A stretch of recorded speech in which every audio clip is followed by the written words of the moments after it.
Hello there, welcome back to another video. How you doing? Nice to see you, thanks for watching. Stick around for more interesting things. But first, some reading. I'm going to be reading this book that I'm currently reading. It's Supersonic Oasis, the complete authorized and uncut interviews. Let's not get this screwed up then, kid. Alright, yeah. Okay, first demos. This is the name of the chapter. First demos, Liam. It was serious and it was fucking intense, but it was never desperate.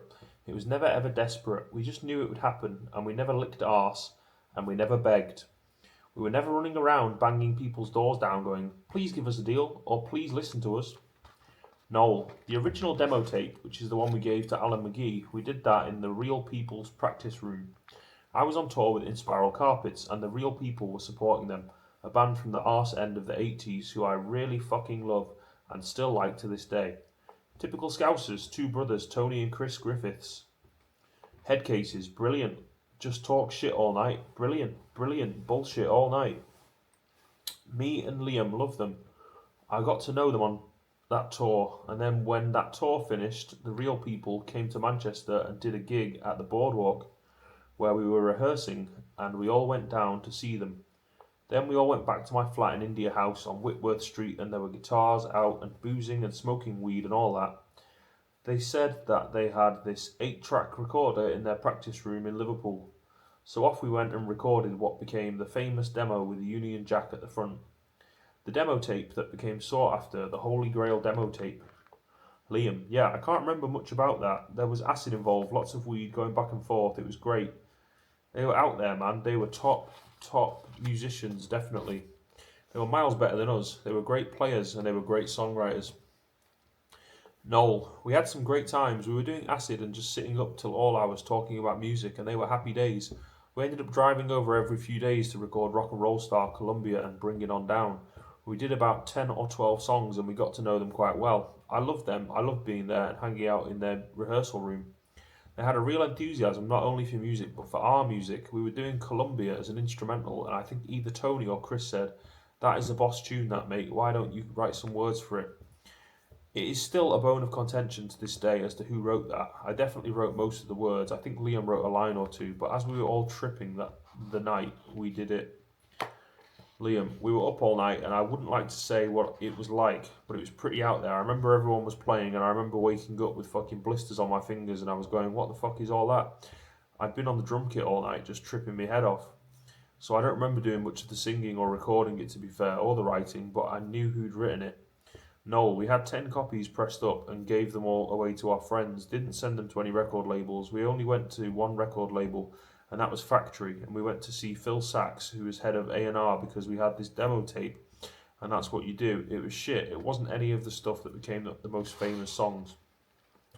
Bonehead. So we go upstairs with the demo tape for him to have a listen and have a chat through it. Me, Noel, and Liam, three of us. I had a copy of this tape, obviously, and I put it in my system at home, and I would turn it up, and it sounded pretty fucking good to me. He put it in his, and I remember he had the bass turned right down to the left, and he had the treble up there, and he had the balance there, and he played it all sort of half-heartedly, dead quiet. He sort of skimmed through it. We were looking at each other going, he's got all the bass turned off there. Turn the fucker up, have a listen. I remember coming out and thinking, he didn't have a clue, man. Didn't seem arse, thank God, eh? Noel, he said, we'll play it to Tony Wilson and see what Tony thinks, and we never heard from them again. Fair enough. Liam, maybe he just didn't get it, and that's fucking cool. I listen to lots of shit that I don't get. He just didn't see it, which means fair enough, we weren't meant to be on that label. McGee seen it and got it, and the rest is history. I wasn't asked whether he got it or not. The funny thing is that he turned around and said, you sound a bit too Manchester for my liking. That's a bit fucking strange, considering we're from Manchester, you lunatic. As opposed to what, being from Wakefield? No, I remember feeling if it's going to happen, they are going to come to us. I'm not going to go to anybody else. Bonehead. There are a lot of people going, why are you dicking about, man? There are a lot of people questioning it. Why? I don't think I even bothered answering them, because that's why. It's like asking George Best, why are you always kicking a football? Because I'm George Best, I'll show you why. That's what we thought, we knew. No, we'd done this festival in Manchester called In the City, where all the record labels come. It was an unsigned band night. We did two of those, fuck all, nothing, not even a drink, nothing. No one even said we were shit. We were completely and utterly fucking ignored. I'd already written the first 3 albums. I'd already written the melody and the chords. I was only waiting on the words. To me, that is a finished song because I would quite frankly just get fucking pissed and make the words up and freestyle it. A lot of Morning Glory was in my head as we were recording Definitely Maybe for sure. And I knew, for instance, that All Around the World was going to be the last track on our third album before I had a record deal. Bonehead used to laugh and say, "What third album? We've not even got a manager." I truly believed that it would come to pass. I don't know where that belief came from.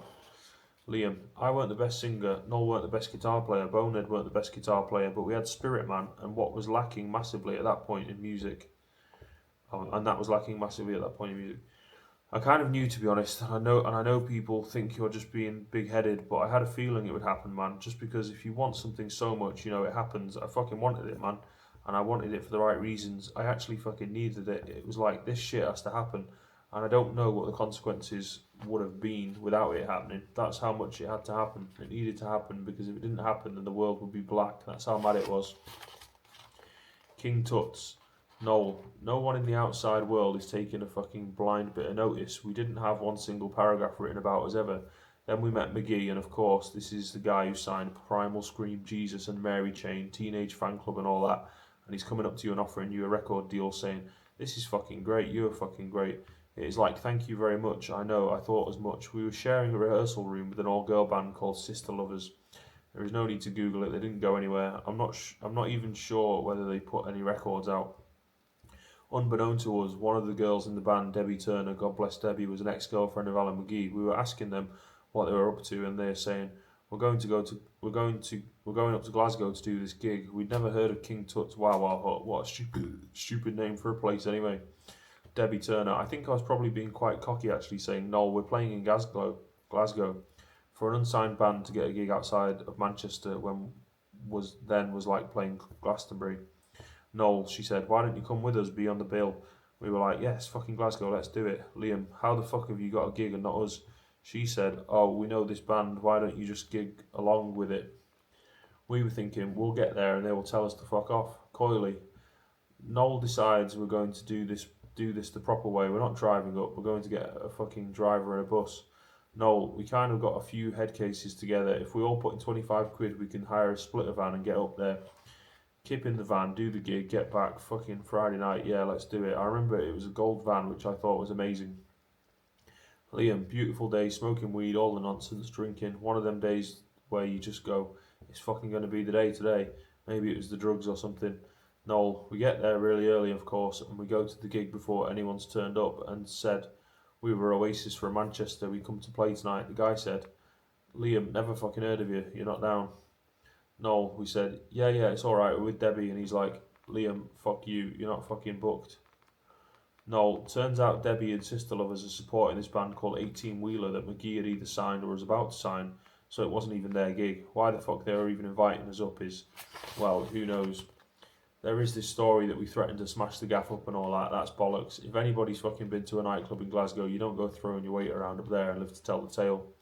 Liam: "You would have got fucking rolled up in a little ball and fucking slung in the corner. There was none of that." "No, we said to the guy, 'Come on, man. We come all the way from Manchester. All these guys here are mates. We're all right. Debbie's turned up and the rest of the 18 Wheeler. Well, if you don't mind, they can go on first. In the middle of the afternoon or something." Debbie Turner: "We said that if they're not playing, then we're not going to play. We'll do a really short set, which wasn't hard because we only had 5 songs anyway. Then Oasis were allowed to play."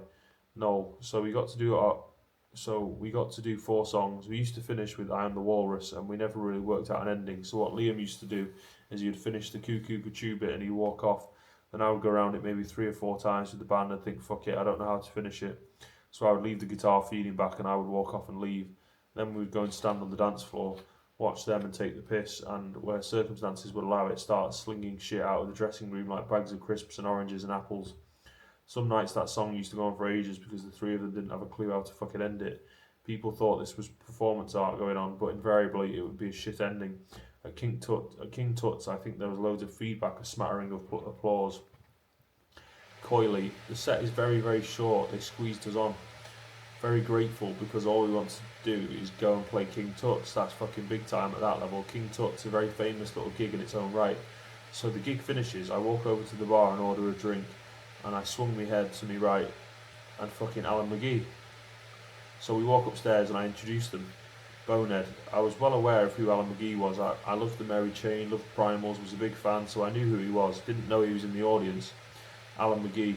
Debbie doesn't even know that I was coming up to that gig, and being an evil, twisted fucker, I thought I would just show up to put her on edge. I really do believe that some things are meant to fucking be. I'm standing there with my kid sister Susan. She immediately says, you should sign these. Let's hear the second song. Then it was like, I am signing these. Third song, I'm definitely signing these. No, I'm up by the mixing desk with Coily. Alan McGee walks up and says, what's your band called? And I said, Oasis. And these were his exact words. He said, do you want a record deal?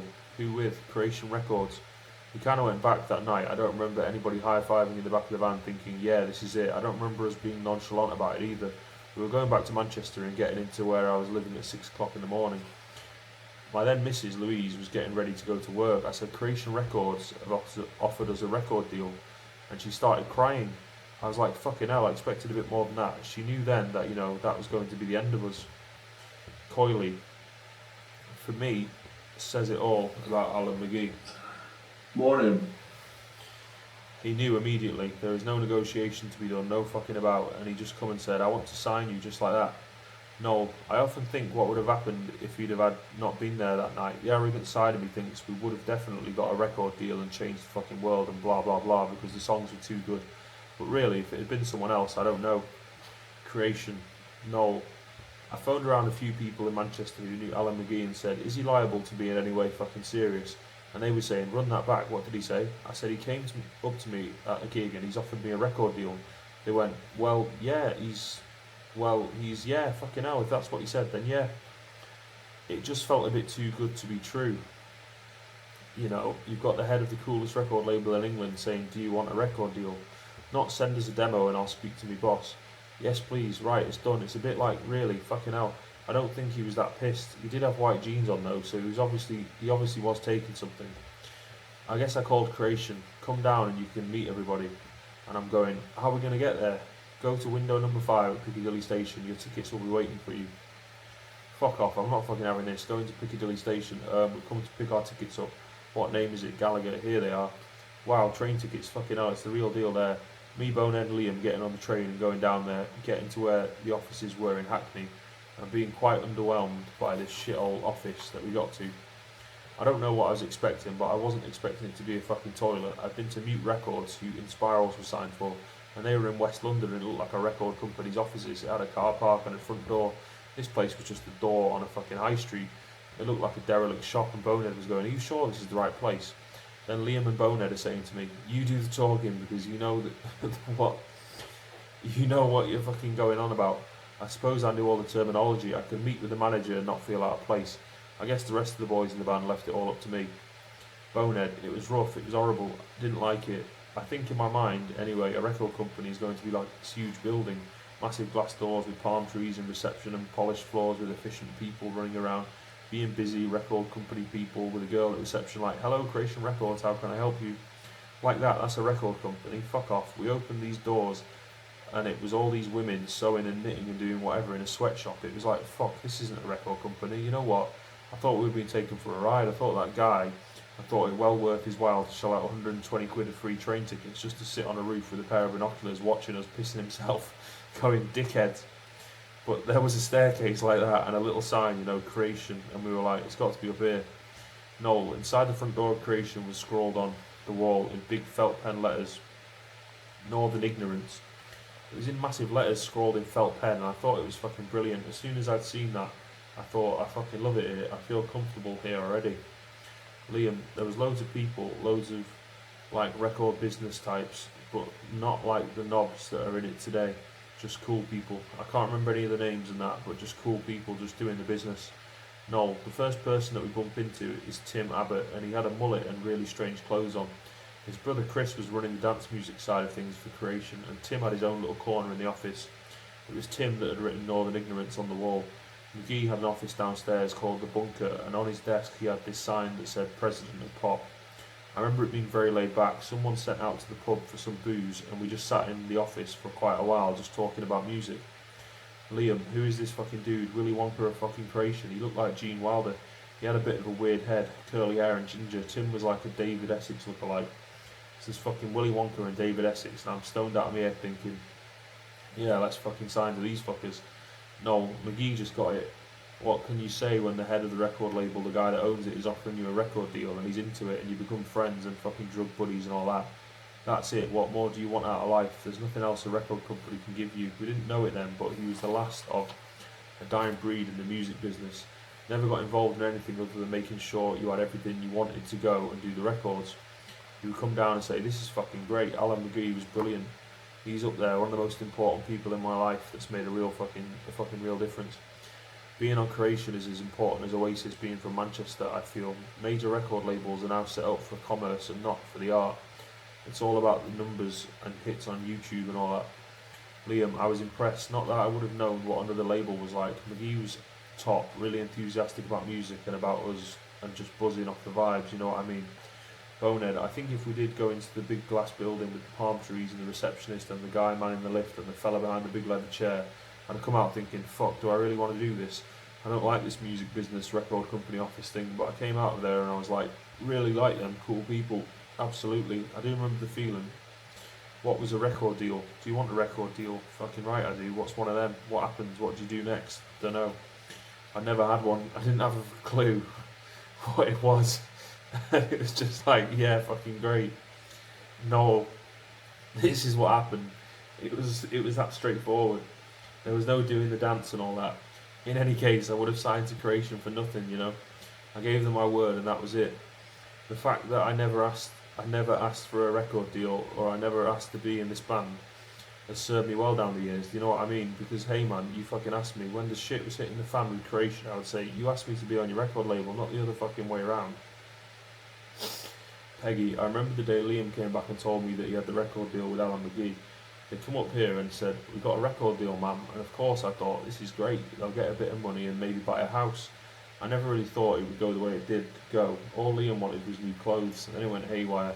I never ever thought it was going to go like that, never. I found it very hard to deal with actually at the beginning. Paul, I remember Liam being excited. He didn't have to go to work anymore. He got paid to be Liam, which was sing a bit, smoke loads of weed, hang out with your mates, get drunk. Liam, the main thing was just getting a deal. That's the best thing. Better than Nebworth, better than the best.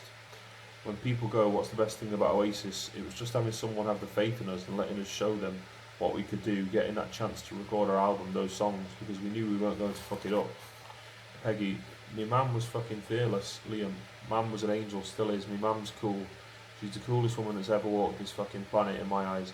My mum's an absolute diamond. I know a lot of people have fucking dickheads as mums, but my mum's cool as fuck, absolute cool as fuck. Everything that is good about me is definitely from her.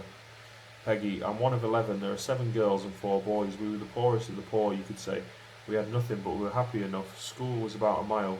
We used to go down across the fields with no shoes on us, bare feet in the summertime, and if we got a pair of Wellingtons, we'd share. We couldn't all get them. We used to love them Wellingtons. I suppose we all brought each other up. You know, a lot of fighting and arguing going on. I left school when I was 13 and a half and went out to work. I was working all my life, really. My dad was no good. He was always coming and going. He'd go, then he'd come back. She used to get pregnant again. Then he'd go, and then he'd come back. So we never really knew him. Eventually, he just went off and never came back at all. I was nearly 18 when I left. We were very naive. What I thought was going to happen, I don't really know. We just came over here to Manchester because everybody else did. But I hated it when I came over here first. I must have cried for about 6 months. I used to think I wish I could get on a train and go back home. It was a big shock, I'm telling you, to come to a big city out of a small village. Oh, it was massive. I couldn't get over the size of the buildings. The Carousel was a big Irish club that was just up the road. It used to be packed. I would go there, but I was never really one for going out all that much. I'd only go out maybe one night a week, whereas my sisters would go out Friday, Saturday and Sunday. I used to think I can't be bothered going out. One night was enough. I used to go on the Saturday night and that's all we did. Go to church and then go to the Carousel. You'd be there and you'd dance and jive and do all this old time waltzing and all that. Never really let themselves go that much, if you know what I mean. It was after the New Year, I think it was 1963, I went to the Carousel and I met him there, Tommy Gallagher. It was lovely when I met him, but he was always a dodgy one from day one, did exactly what he wanted. He was always disappearing as well. But anyways, we got married after about 9-10 months, and that was it. People used to think he was lovely, but your husband would do anything for anyone. He'd be a true friend, I said.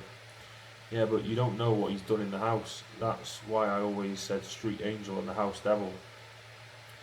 Liam, Mum's not impressed by all this rock and roll business. She's proud and all that, but I guess there are some bits where she's completely and utterly just gone. You fucking knobheads cringed, and rightly so. There is some shit that come out of our mouths that was just fucking ridiculous. Peggy, I remember the first time he'd come back and he walked into the house and he said, I'm used to big hotels, ma'am. And I said, I don't care what you're used to. You're back here now. If you want a cup of tea, get out and put on the kettle and make it. No, thinking back on it now, as long as we were happy and out of her hair, she didn't really give a fuck. Liam, I wanted to make her proud. Wanted to get her from having to do 3 jobs. I wanted her to put her feet up and have nice things. Peggy, I was cleaning 5 houses a day, mate. I was forever on the bloody roads, walking, going from one house to the next.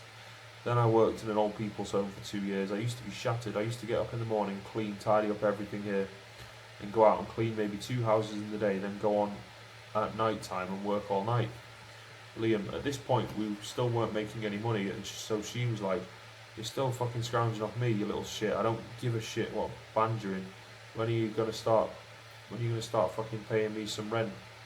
Peggy, do you know what? It never came into my mind that they would make it. I just thought, well, they are in a band, hopefully they will go out and they will make money for themselves and they will have a better life. I was glad they were together in a band.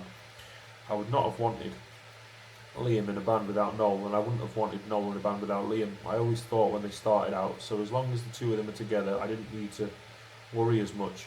I thought Noel would look out for Liam, so they were alright, and they did look out for each other for years, but they grew up. Liam, then I bought her a house around the corner up in Eton, beautiful, 120 grand, which was a lot around that time. I said, there is your keys, I'm out of here. And she says, I don't fucking want it. I was like, I bought it now, you can have it. She was adamant, no, I don't want it. She didn't want her life to change. What do I want to live in a big posh house for when all my mates are down here? Your life's changing and good luck to you, but mine's staying the same. Get me a garden gate if you want. So that was basically it. She's a cheap date. I bought her a garden gate. I think Noel bought her a fence. And she's not asked for anything since. Peggy, I did worry. I'd done nothing but worry about them. When they'd be away, I'd worry about them. I spent my whole life worrying about them. Liam, I guess she thought one of them is going to end up dead or one of them is going to end up with a big drug habit. There's been a few scrapes, but we're still here, man.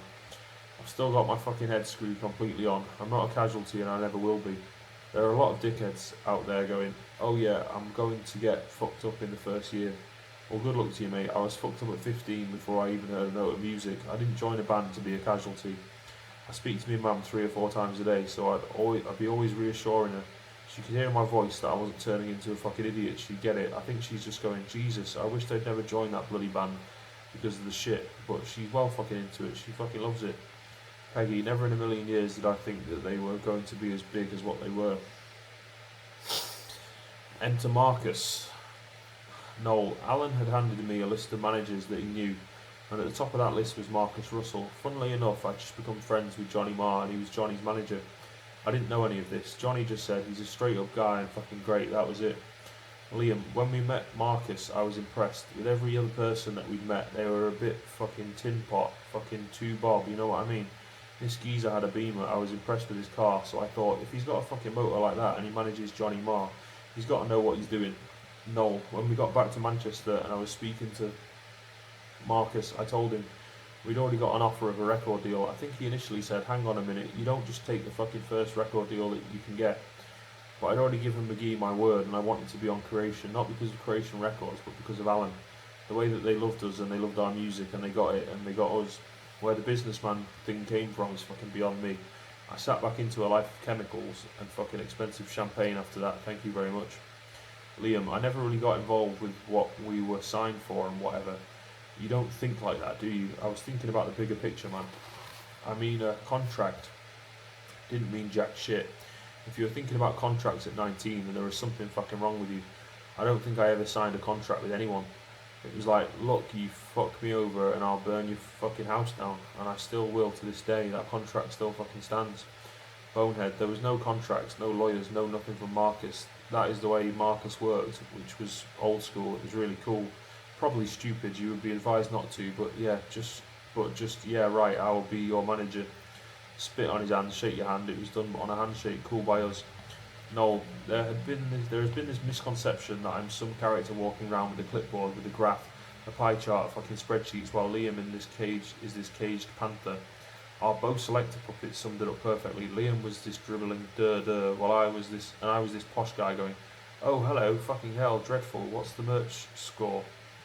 How much did we take on the merchandise? I haven't got a fucking clue about anything. For all I know, I've been ripped off fucking left, right, and centre for the last 20 fucking years. I really don't know. As long as there's money in the hole in the wall when I go there, I couldn't give a fuck really. You know what I mean? Good evening, Great Britain. Bonehead. Not long after the signing, we did our first radio broadcast, Hit the North. It was a big deal, but I don't think we got mad excited. I think we were pretty calm about it actually. I remember Peter Hook being on it, and Liam made some comment about Hookie's leather trousers. He was like, are you wearing them leather trousers up there, you dick? Or something to that effect.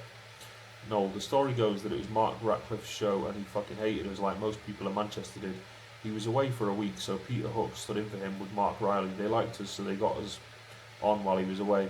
The reason it sounds a bit odd is because there was only one vocal mic in the studio which Liam was using, but he wouldn't speak to them. They came in and said, right, we're going to do a little tune and we're going to do a little chat. And Liam was, I'm not fucking speaking. He couldn't get his head round an interview, so he said to me, we'll do the song and you come and do the talking. So we had to quickly swap. Peter Hook was having a little pop.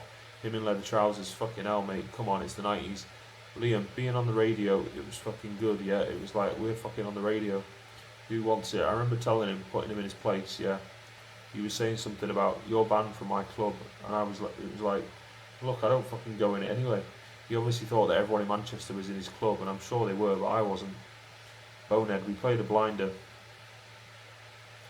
We did Bring It On Down. I can't remember if we played anything else. I remember it sounding great. Afterwards, me, Coyley and Phil all bowled into a van and went up to the moors because Halley's Comet was passing. We all sat on top of this van smoking weed going, hey man, cosmic shit man. 50 quid on the door. Bonehead, going out on stage, we just gave it our all. In rehearsals, we gave it our all. We didn't do it by halves. It didn't matter who we were playing to. We did a gig in Leeds to 2 people.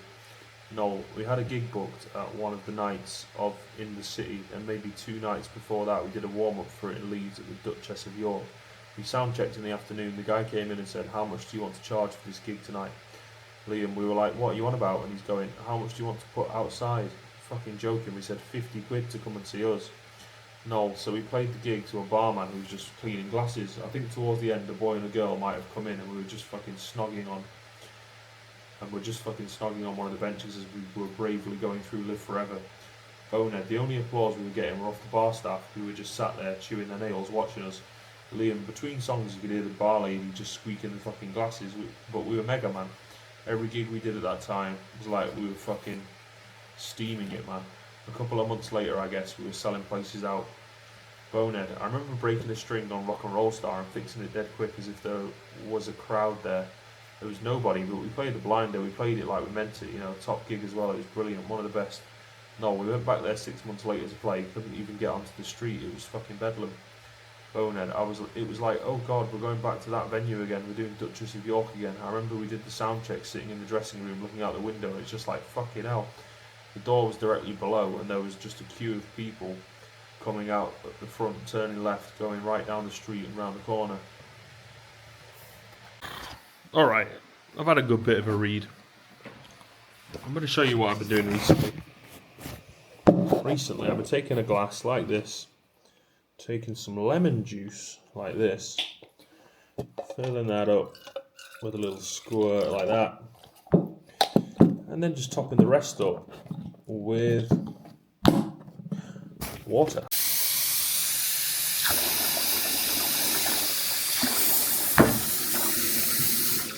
And that is a nice, refreshing lemon drink. Very, very good.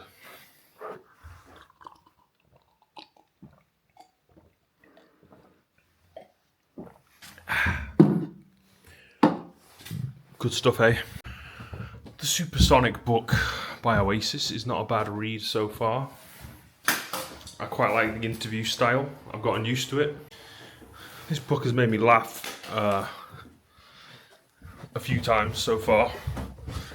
So the last couple of books that I read didn't manage to do. I don't think they managed to make me laugh even one time. The last two books. I was going to go back to watching a documentary that I'm watching on Netflix, but I think I'm going to carry on reading a bit more because I'm quite liking the book actually. Feeling Supersonic. Creation were only really aware that we had about 6 songs. I knew I had about 36. At this point, they'd never heard Slide Away, never heard Married with Children.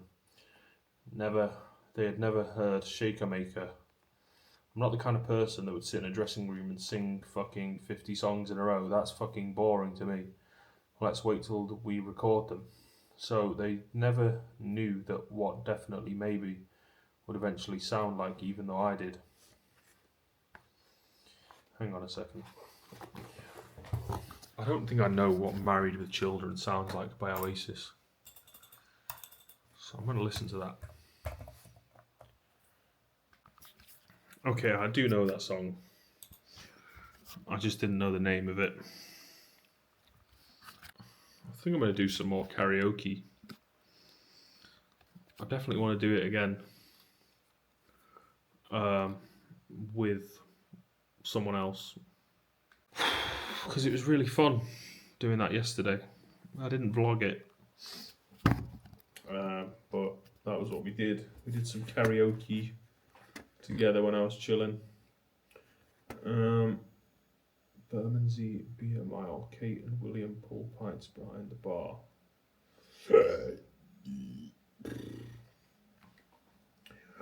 Might go over to TikTok Live again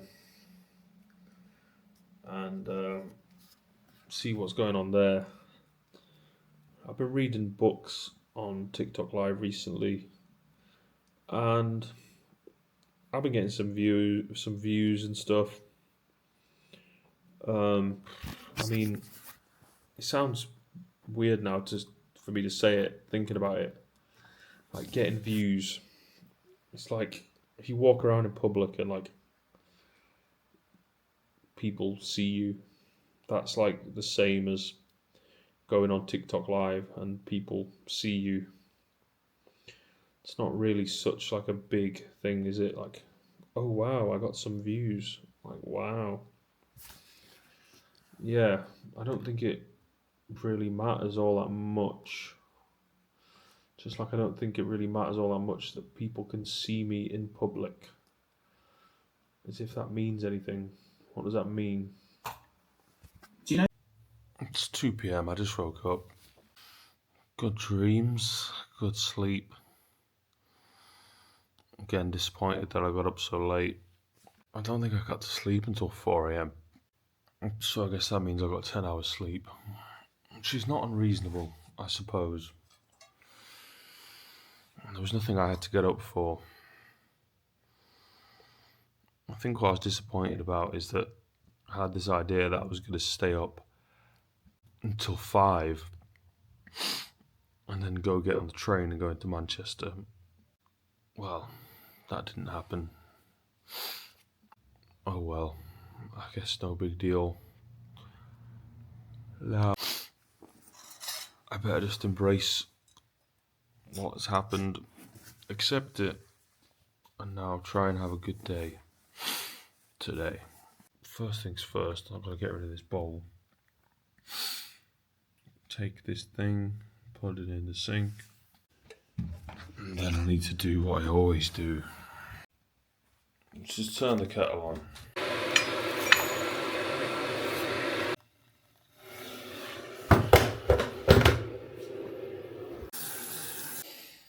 Et voilà. Et voilà. Caffeine.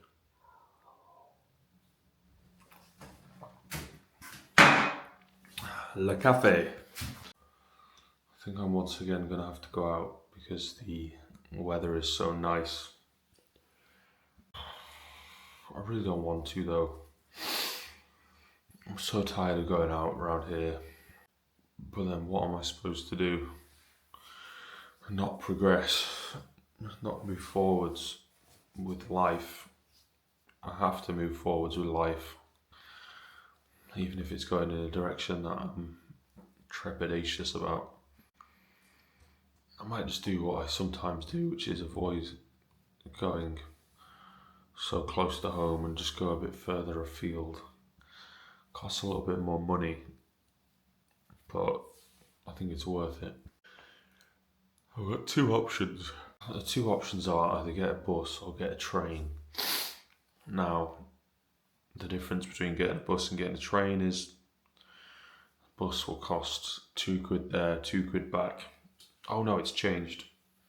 It's gone up. I haven't really got any buses in such a long time. I don't really get the bus much anymore. There was a point where I used to get it a little bit. But I don't really like getting the bus either. I don't really like getting the train. I don't really like going outside. I don't like anything. But then what am I going to do? Just stay inside all day? I guess I could. I don't want to though. There's so many very just insignificant things that I'm trying to avoid. I'm always just trying to avoid very, very small moments of insecurity and uncomfortability. And they're inevitably unavoidable. But even though I believe they're inevitably unavoidable, I still also believe that possibly I could be the one person who can avoid them. And I definitely do avoid them by being in the house, by staying in the house. On the days that I feel like these awkward moments are inevitably unavoidable. And sometimes I don't feel like that, so I can convince myself to go out. And it's much easier to convince myself to go out when I'm not dwelling on the possibility of the inevitably unavoidable awkwardness. There's even times where I might find a positive way to reframe those ideas, and I could actually even look forward to feeling that way. But not very often, because of people's reactions to insecurity and the way that they ghoulishly try to attach themselves to your weakness and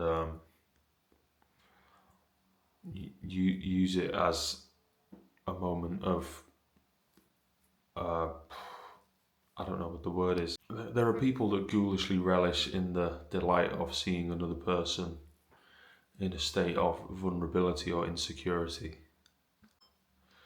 And those are exactly the kind of people I try to avoid, but what's becoming more apparent is they might have to be the kind of people that I actually have to start to confront.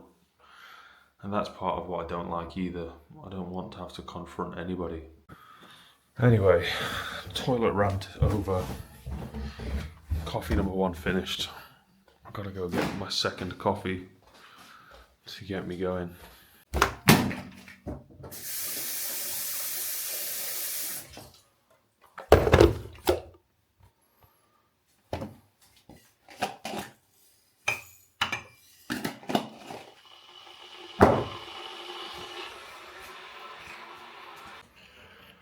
It's very quick for me to finish one and start another sometimes.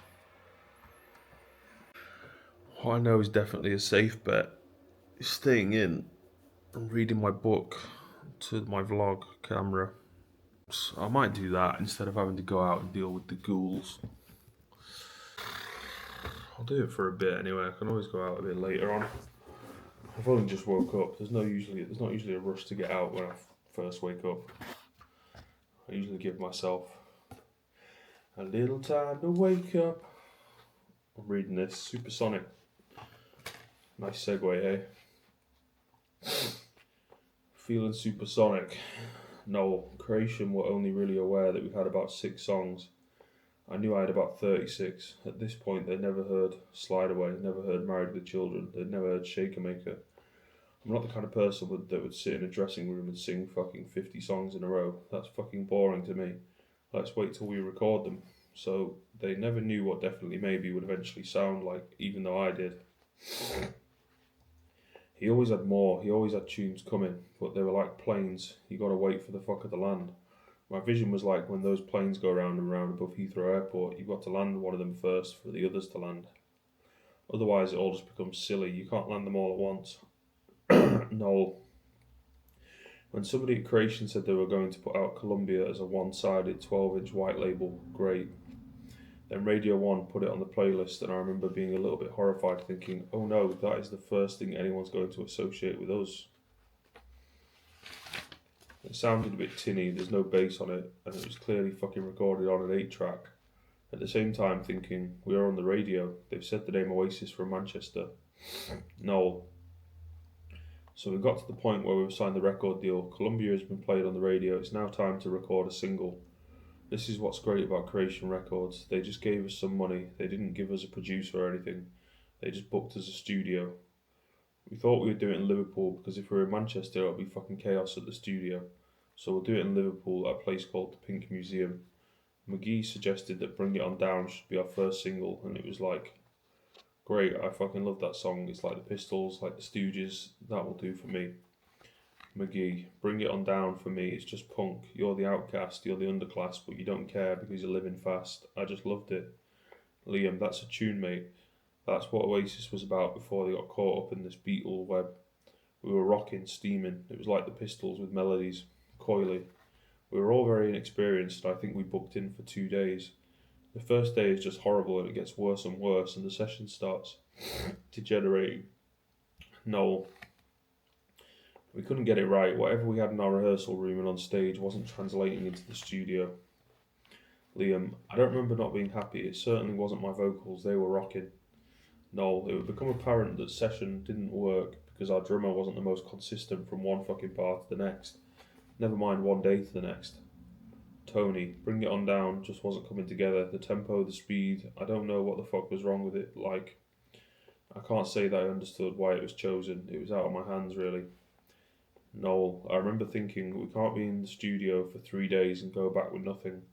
What if they tell us to fuck off? It was either Tony or Chris Griffiths who were with us in the studio who said, well, if it's not happening, just do something else. Coily, Noel's got a riff, but that's all he's got, so they're just kind of knocking this little thing around, which all bands do, a little riff.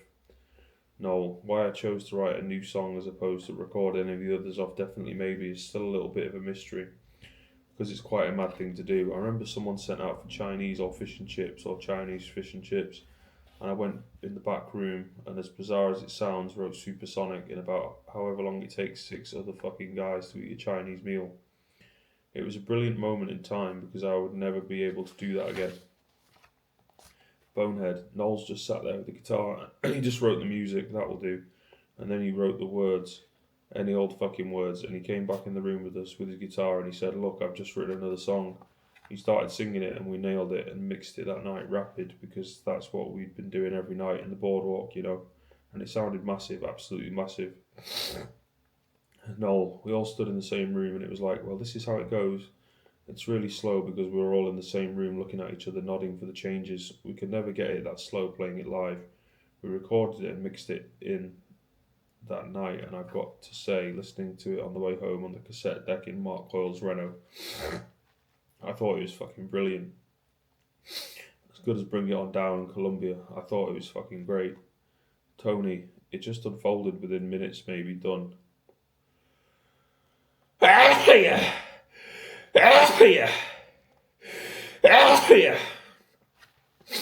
Some of the greatest things that have ever been recorded just happen like this. Bang, there it is, eat that. No, what really set it apart was Tony Griffiths. Tony Griffiths had come up with those backing vocals, the R's and the bridge, and it was just a fucking brilliant moment in time. It showcased everybody's talent. Liam's singing is fucking brilliant, the drumming's great, Bonehead's bits are great, Gwigsy's bits are great. The guitar solo was great, even though everyone thinks it's ripped off somewhere, something or another. But it was all good. Lyrics are fucking bananas.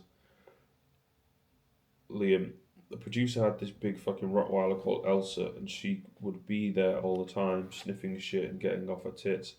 I think Noel just wrote lyrics about her.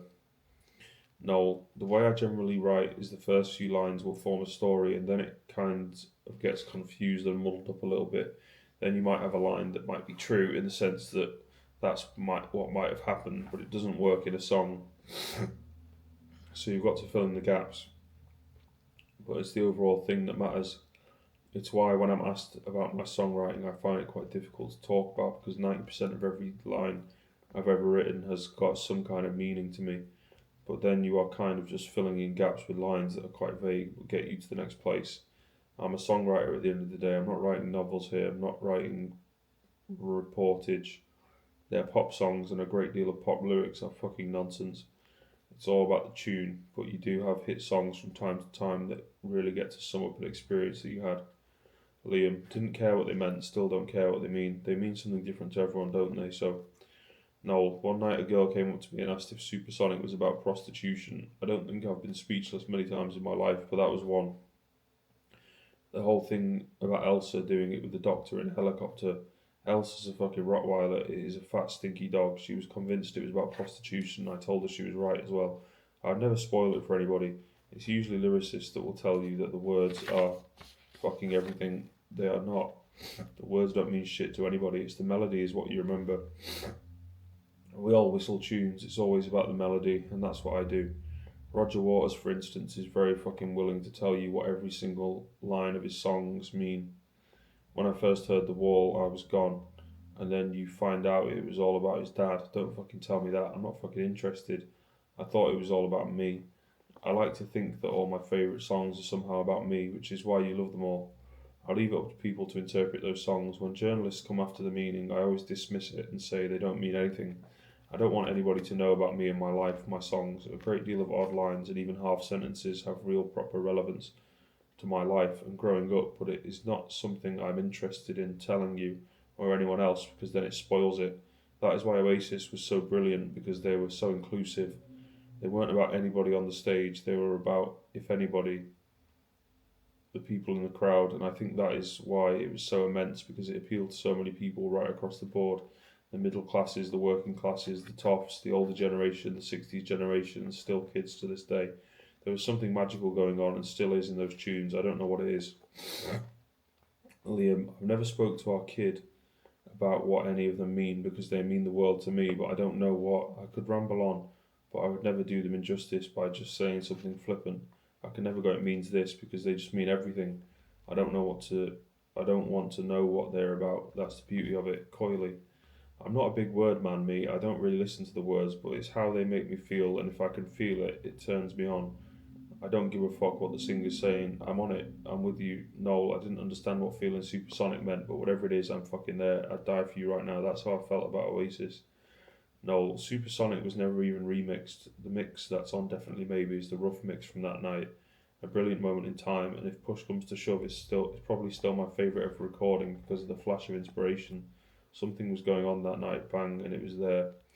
Bonehead. I remember going down to Maida Vale and doing a BBC session straight after, and McGee turning up. McGee. Noel came in and said in true Noel fashion, the recording session was rubbish, it never worked out, but I've written a smash. Bonehead. Noel put this cassette on. McGee was expecting to hear Bring It On Down, and instead Supersonic comes fucking blurting out of the speakers, blew his head off, blew mine off. We played it and he went fucking mental, he loved it. McGee, but I was nuts, I was fucking nuts. I mean, most people would have gone, wait a minute, but I was on my own trip. They gave me a line of coke, and 4 or 5 seconds into a line of cocaine, fucking everything seems like a fucking great idea. I did wake up the next day going, what the fuck happened? How did they do that? Coily, it just showed the potential that was just bubbling underneath at that time. The explosion was just imminent. This is going to happen any second, and here is a little taster of how it's going to be. Mono Valley, Liam, beautiful studio, Mono Valley. Phil, everyone used to go and do a debut album there. It's an old farmhouse with a barn attached to it that's been converted into a studio. It just holed up in the country, windswept and rainy, with a massive log fire. Noel, it's not even the best studio in Monmouth. Rockfield is 4 minutes up the road. The Stone Roses were there recording The Second Coming.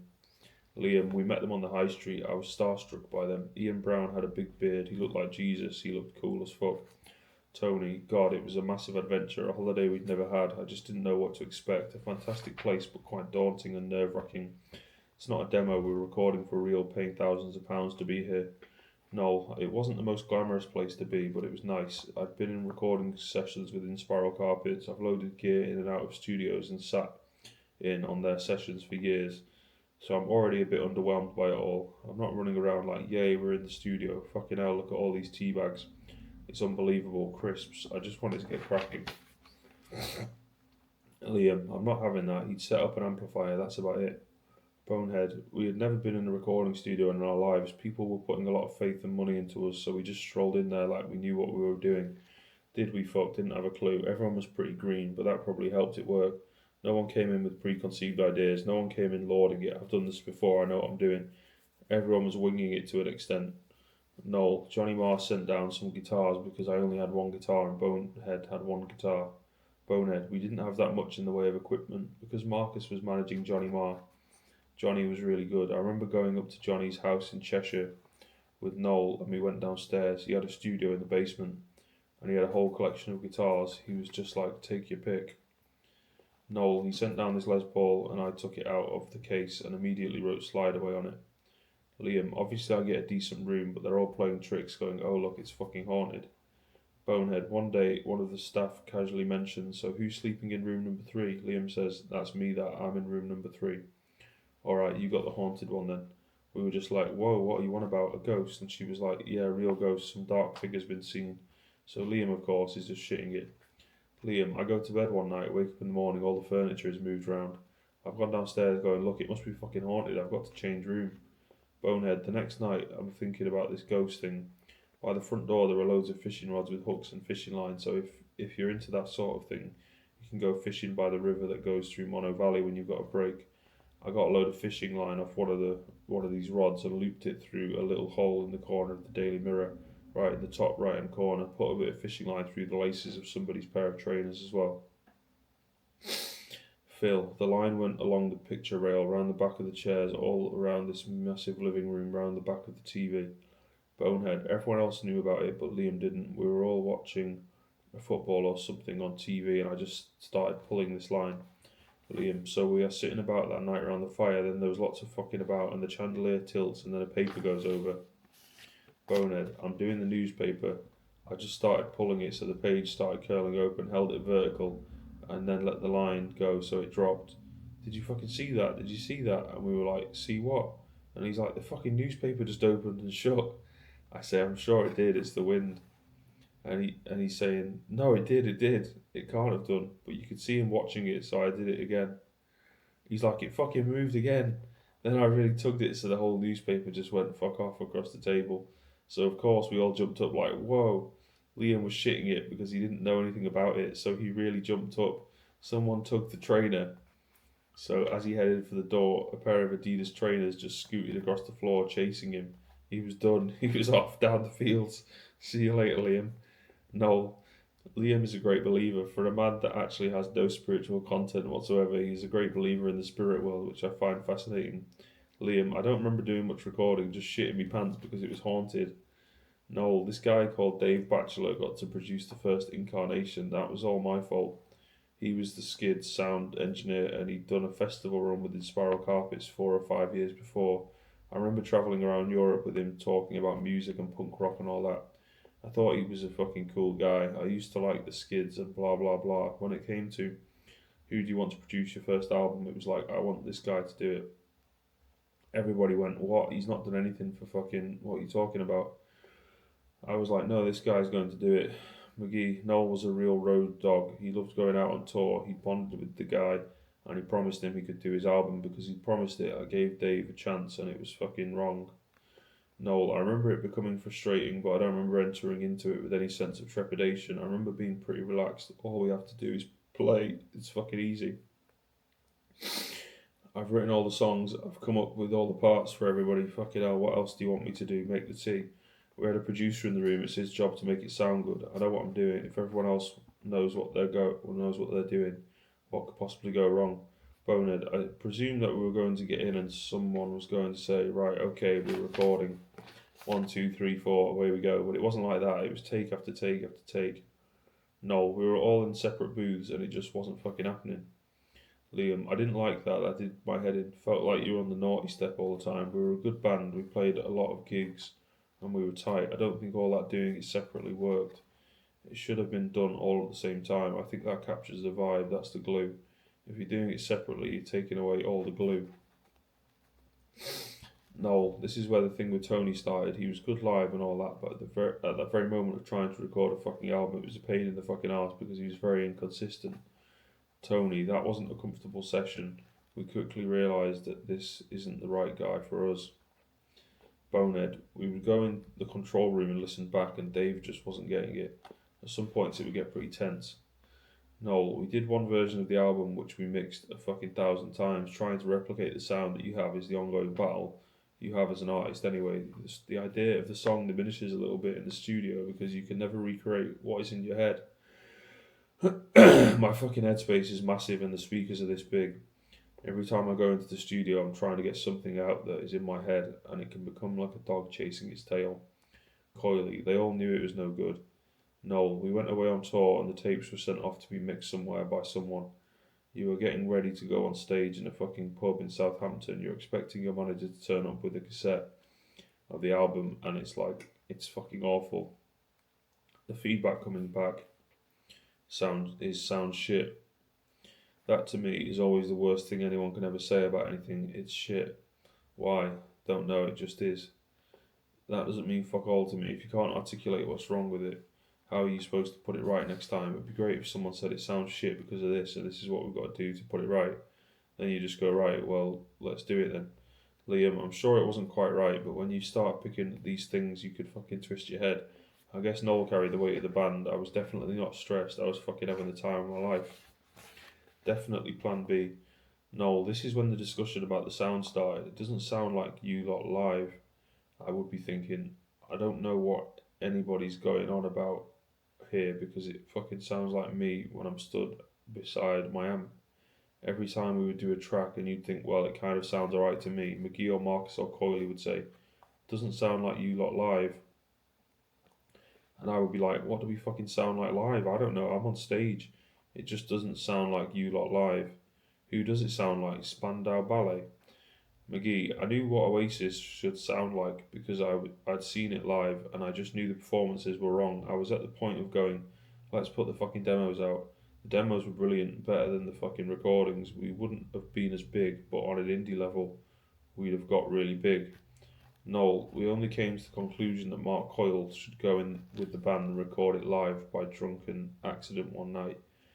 If what you lot want is a live sound, who does the live sound? Mark does, so why doesn't Mark do the record? Fucking hell, that's a good idea. And I'm sitting there thinking, is this how easy this shit is, man? You are a fucking genius. I know, thank you. Fuck me, if he doesn't know what it's supposed to sound like, we are fucked. Coily, time for plan B on Definitely Maybe. I would be interested to know why they took that risk. Because it's some risk putting me in charge of that, no track record whatsoever, but somebody recognised the situation the band were comfortable with and just said, you do it. Bonehead, it's like, right, we're going to redo it, we're going to take it down a studio in Cornwall, Sawmill Studio. We're going to get Coily in, thank God for that, because we all knew that Coily understood us, he got us. No, thank God for McGee, you know, he's just like, here's some more money, let's do it again, let's get it right. Liam, people go, it weren't quite right. Well, I'm fucking having, it was that good, we did it again. Noel, I remember it taking forever to get there. We drove down, it took fucking 90 hours, and no one had told us that Sawmills was only accessible by a fucking canoe, and if you missed the tide, you had to walk up the train tracks. So we get to wherever it is in Cornwall, and they say, we've got to load the gear into this boat, and then you've got to sail to the studio. It was fucking freezing. We were like, what fucking studio is this? Bonehead, it's mad really. We threw the amps on and the drums and guitar and that sail's over. And then they come back and get the band. There was no way out of that studio. Once the tide disappears, you're stuck. It's just idyllic. It was beautiful. We spent the week having chips and egg. Bonehead, Coily used to have a little DAT player and a microphone, and he would go recording crickets or bumblebees buzzing so he could sample them on music at home. I caught him one day by the river and he was just recording the river rippling, you know, just being a weirdo. So I sneaked up and stood behind a tree. I was making weird noises, hid behind this tree, and you could see him thinking, oh man, I've just captured the sound of the great crested woodpecker. This is going to be incredible when I put it on a dance record. The dicks just sat there, you know, being coily. Then I started giving it all that, and you could see him thinking, that sounded like fuck off. And you've got to own up, haven't you? So I stuck my head round the tree. I was like, got you there, didn't I, Coily? He got really angry, absolutely lost the plot. He chased me all over the place. The guy was purple. He was going to kill me. Hippies, man. Liam, you've got to get a boat or walk through the woods and along a railway track to the one pub. Coming back was pretty funny some nights, just having a laugh, man. It was like fucking camping. It was great. Coily, we started recording Definitely Maybe and we got results immediately. It was the easiest thing that any of us ever did. Noel, we hit upon this system where we would start in the morning when everybody had had breakfast and cigs and got their shit together.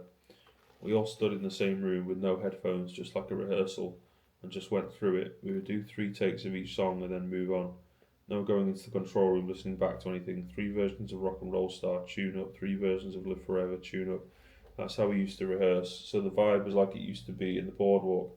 At night we would sit and listen and say, I like that version. We would work on that, put some overdubs on it, and that would be it. It's really enjoyable as I remember. Liam was on top form, everybody was good. Coily, I think there is a lot of nonsense written and spoken about making records. You can take your technical bump and your know-how and your knowledge and you can shove it right up your arse, because I made Definitely Maybe where a technically minded man couldn't do it, so it must be about the musician just feeling good and feeling comfortable and feeling confident. It was so relaxed, it was the way it should have been the first time round. I would have thought the album was recorded in 3 days maximum. Noel, I remember mixing it with Mark and Angeli Dutt in Olympic Studios and struggling with it a lot. I don't know why. The lesson it taught me is that I'm not a studio technician. I shouldn't have to fucking know about stuff like that. Have you looked at a mixing desk? It's 1,000 fucking knobs. Do they all do something? Fuck that. I write the songs, I play the guitar, I'll even do some backing vocals. I'm not getting involved in all that. I'm not interested. Coily, me and Angeli were there for a couple of weeks. It didn't really sound very good. I'd never mixed a record before. I think I was just a little out of my depth.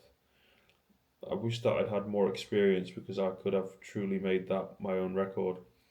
But I think the bottom line is that I just didn't know what I was doing. Bonehead, but it was there. It was all played right.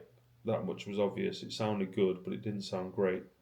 Noel, it turns out even then it was shit, so I don't fucking know what was going on. Enter Owen. Noel, you are talking to these people who make records for a living and they are telling you it's not right, but they can't articulate why. I don't know what I was supposed to do about it. I remember taking a cassette of a mix that we did to McGee's flat and sensing that he was completely underwhelmed by it. Me thinking, fuck it, I give up, I really give up. I couldn't understand why Supersonic sounded so amazing and everyone thought these songs sounded so flat. Maybe it's because Supersonic was written in that night and these other songs had been on the verge of being 3 years old. At one point, Noel was so frustrated with the whole thing, he went, look, why don't we just put it out and we'll get it right on the second album? And I went, you'll never get to the second album, we've got to get it right on the first album.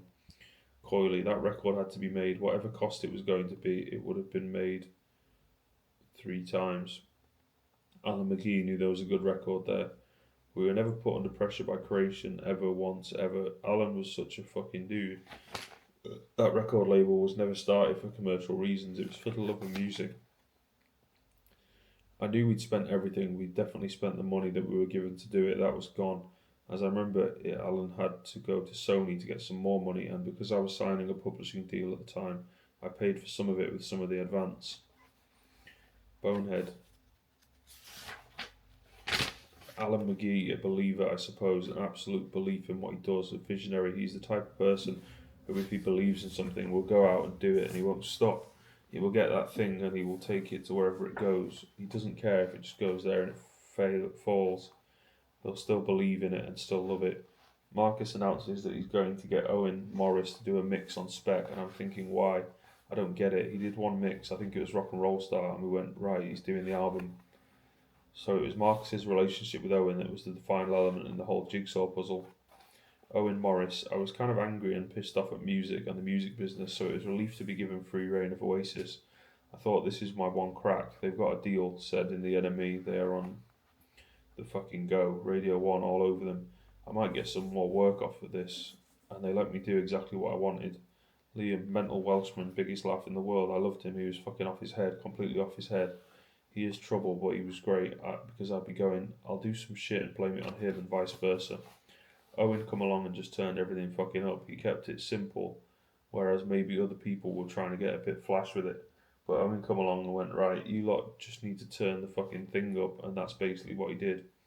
He was always setting fire to shit, and things were always blowing up because he had it too loud, which was great.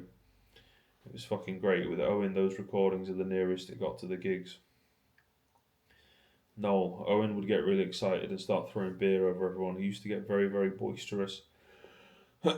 Tim Abbott. The thing is with Owen, he's got a wall of sound with guitars, but he can isolate the lead vocal. That's his trick. I think Coyley could do that on a sound desk, but he could never do it on a recording desk. Noel, me and Liam were always arguing about the mixes. Always, always, always. This went on all the time. The vocals should be louder. My thinking is the vocals shouldn't be louder than anything else. It's all about the soup. The great records don't have loud vocals. He was always trying to get the vocals up. I can understand it if you've written these great lyrics and you're a singer and you need them to be heard. He didn't write a thing, not a fucking thing. He didn't even write the gaps in between the singing. Even I wrote those. So why he was wanting the vocals to be loud, I don't know. Owen, Marcus sent me cassettes of the mixes they had so far, and he said, what do you think we should do with it? Oasis were touring then, and Marcus was like, fucking sort it out. So I had a listen and pretty much said, we'd better re-record every vocal. We went down to Loco in Wales for a weekend to try me out and to try a couple of mixes. That's when I met Liam. I'd already been briefed that he was a John Lennon freak and all that, so recording Liam was really easy. I told him he sounded like John Lennon, and he was like, fucking, you got it. There was no vocal on Rock and Roll Star, so that's the first thing we did. Noel just left me and Liam to it. Liam's lead vocal blasted through it, piece of piss. Liam, I love the way Owen recorded. It was very simple to me, and I think that is the way it should be done. A lot of musos will sit there and go blah blah. Well, I tell you fucking what, you go back to twiddling with your guitar over there and your bass and all that nonsense. Your record sounds naff compared to ours because you've got the rule book out and you're on page 62 and your music sounds shite. Listen to ours, we're not on any page. We have not even got the book out. Ours will eat yours alive, and your mates and your other mates. So that is what I liked about it. It was just straightforward, simple, and that is what our band was about. It was just solid rock and roll with great songs and great melody. There was no Slash doing his diddly-dee. There was no drum fills. There was none of that. I would never go in there and sing it light. I found it hard singing less. I always had to give it 120%. No one would ever have to ask me, look, can you give it a bit more fucking bollocks? I would just go in and just fucking rip the arse out of it, and people would go, stop singing it so hard, you're not at a gig now, back off a bit. I remember one fucking producer going, can you get into a role? I was, get the fuck, mate, I ain't playing a role, I'm going to sing it, I'm going to belt it out and fucking turn me down. Owen, they were good, the mixes were good, really fucking good actually. Noel comes in and was like, that sounds great, that'll do. Noel, I don't like to spend too much time fucking about in studios, they're kind of in and out, put the kettle on, that's me done, let's go and do something else. If you've not got it in the third take, you've not got it. That's still one of my golden rules to this day. If I'm doing a song and I haven't got it the third time, I will go and do something else. I'm not one for sitting around all day fannying about, moving a mic an eighth of an inch. Liam, we do 2 takes and just go, right, let's go to the fucking pub. Take 100 is going to be absolutely fucking shit, end of. Take 5 is going to be fucking utter shit as well. Who gives a fuck about take 7? If it's not done in 3 takes, then you shouldn't be in a fucking band, or you need to go and have a word with yourself. Owen, they went away and everyone liked it. I think a cassette went to Noel. He listened on the tour bus, and that's when they said to finish the rest. I mastered it at Johnny Marr's studio. Noel came over and I just got on with it. There was this new box that could make things twice as loud without distortion. So I thought, if I make it twice as loud as everything else, that will mask the fact that my mixes are not technically very fucking good. My theory was quantity rather than quality at the time, really. When it went out, it was brilliant. In every fucking jukebox in the country, you could go in and put Oasis on and it would be twice as loud. As funny as fuck, man. Noel, we mixed fucking shitloads of times, and then Owen got a hold of it and we all went, fucking hell at last. I don't know what he did to it, but fucking hell, that's what you hear today. The Dam, Noel, we were doing this gig with the Verve in Amsterdam. What the fuck for? Who knows why? It's not even a tour. It is one gig. It was going to be our first international gig, which even saying it sounds a bit ridiculous. Of course, it soon descends into chaos. We didn't have any roadies at this point, so we get rounded up in Manchester, and this guy picked us up in a van, Jason Rhodes. He's going to be our roadie. He knew Marcus because he worked for New Order and he'd done Bernard's guitars. Jason Rhodes. Marcus got in touch. I've got these 3 bands. I've got Oasis, I've got Push, I've got this, I've got that. I know Noel because he's a roadie. I've met him through Inspiral, so I'll go with them. Right, he says, do you want to go to Amsterdam? I went, yeah. Liam, the first time I met Jason Rhodes, he picks us up at my mum's house in his fucking van and he looked mental. He looked like a fucking psycho killer. Noel, I got in the van. Jason, nice to meet you and all that. Did they give you a float? You need to give that to me. And he's saying, no, that is for petrol. I said, never mind petrol, and we took the float off him and then spent about an hour driving around Manchester getting drugs. Bonehead, I think we did a pit stop straight out of Manchester and stocked up on beer and vodka and whatever you do, and away we went. Liam, we stop off at some Spar or 7-Eleven, get a load of booze. We get on the ferry. I don't know how we got on the ferry because we were pissed. But we get on this ferry and we're all fucking about drinking. Jason, by the time we got to Harwich, there was nothing. They drank pretty much everything. 5 bottles of spirit, which is kind of going some. Bonehead, and then it just went downhill rapidly. Phil, the Thursday night ferry to the dam is obviously full of nuisances. Who goes to Amsterdam on the ferry for the weekend? What kind of clientele? Noel, as fate would have it, West Ham were on a pre-season tour of Holland, and there was a load of West Ham fans on this overnight ferry. It's got a casino on it and a fucking nightclub. Bonehead, a disco boat, and there were actually people dancing. We were just, Jesus man, that's not right. You don't dance on a boat, do you? You sit in the bar, yes, or you go to bed if you've got a bed. You don't have a disco on a boat. We really didn't have any money at that point. A bottle of champagne appeared at the table, and it was like, where's that come from? Another bottle appeared, and these bottles kept appearing, so everyone got drunker and drunker. Liam was going for it, and Giggs, weirdly, was going for it. Unlike Giggs, going for it in the bar, but he was up for a bit of fun. Coily, in my memory, the drink of choice for a few hours before all the excitement started was champagne and Jack Daniel's Slammers. So we're having a wonderful little time in the bar, and the next thing there is sporadic fighting breaking out all around us. Liam is very excited by the prospect of a lot of chaos going on. He's very, very excited at this, so he goes and joins in. Liam, Giggs has come back with someone who's collared him, saying that we were forging £50 notes. I was like, they are real, you daft cunt. Then a fight broke out. All I remember was it was a bit Benny Hill, the police chasing us around the fucking ferry. Coily, I keep seeing Liam running through the windows along the deck. He's having a great time. He looks like he's in school playground chasing leaves. Phil, I know Liam at one point said they ran through a casino and he flung all the roulette shit off the table as he was running past. Coily, the next time I see him he's still running, but he's got policemen running after him. Bonehead, I just remember seeing Giggs getting hurled down the stairs from one deck to another. I was thinking, oh my god, what's going on? Coily, I come to the bottom of a stairwell and Liam is on the floor with 3 or 4 coppers tying him up. Next to him on the floor is Giggsy. What Liam's done is he's swung for somebody but completely missed. He's thrown a great punch but he's not made contact with anybody, so he spun round and ended up on the floor.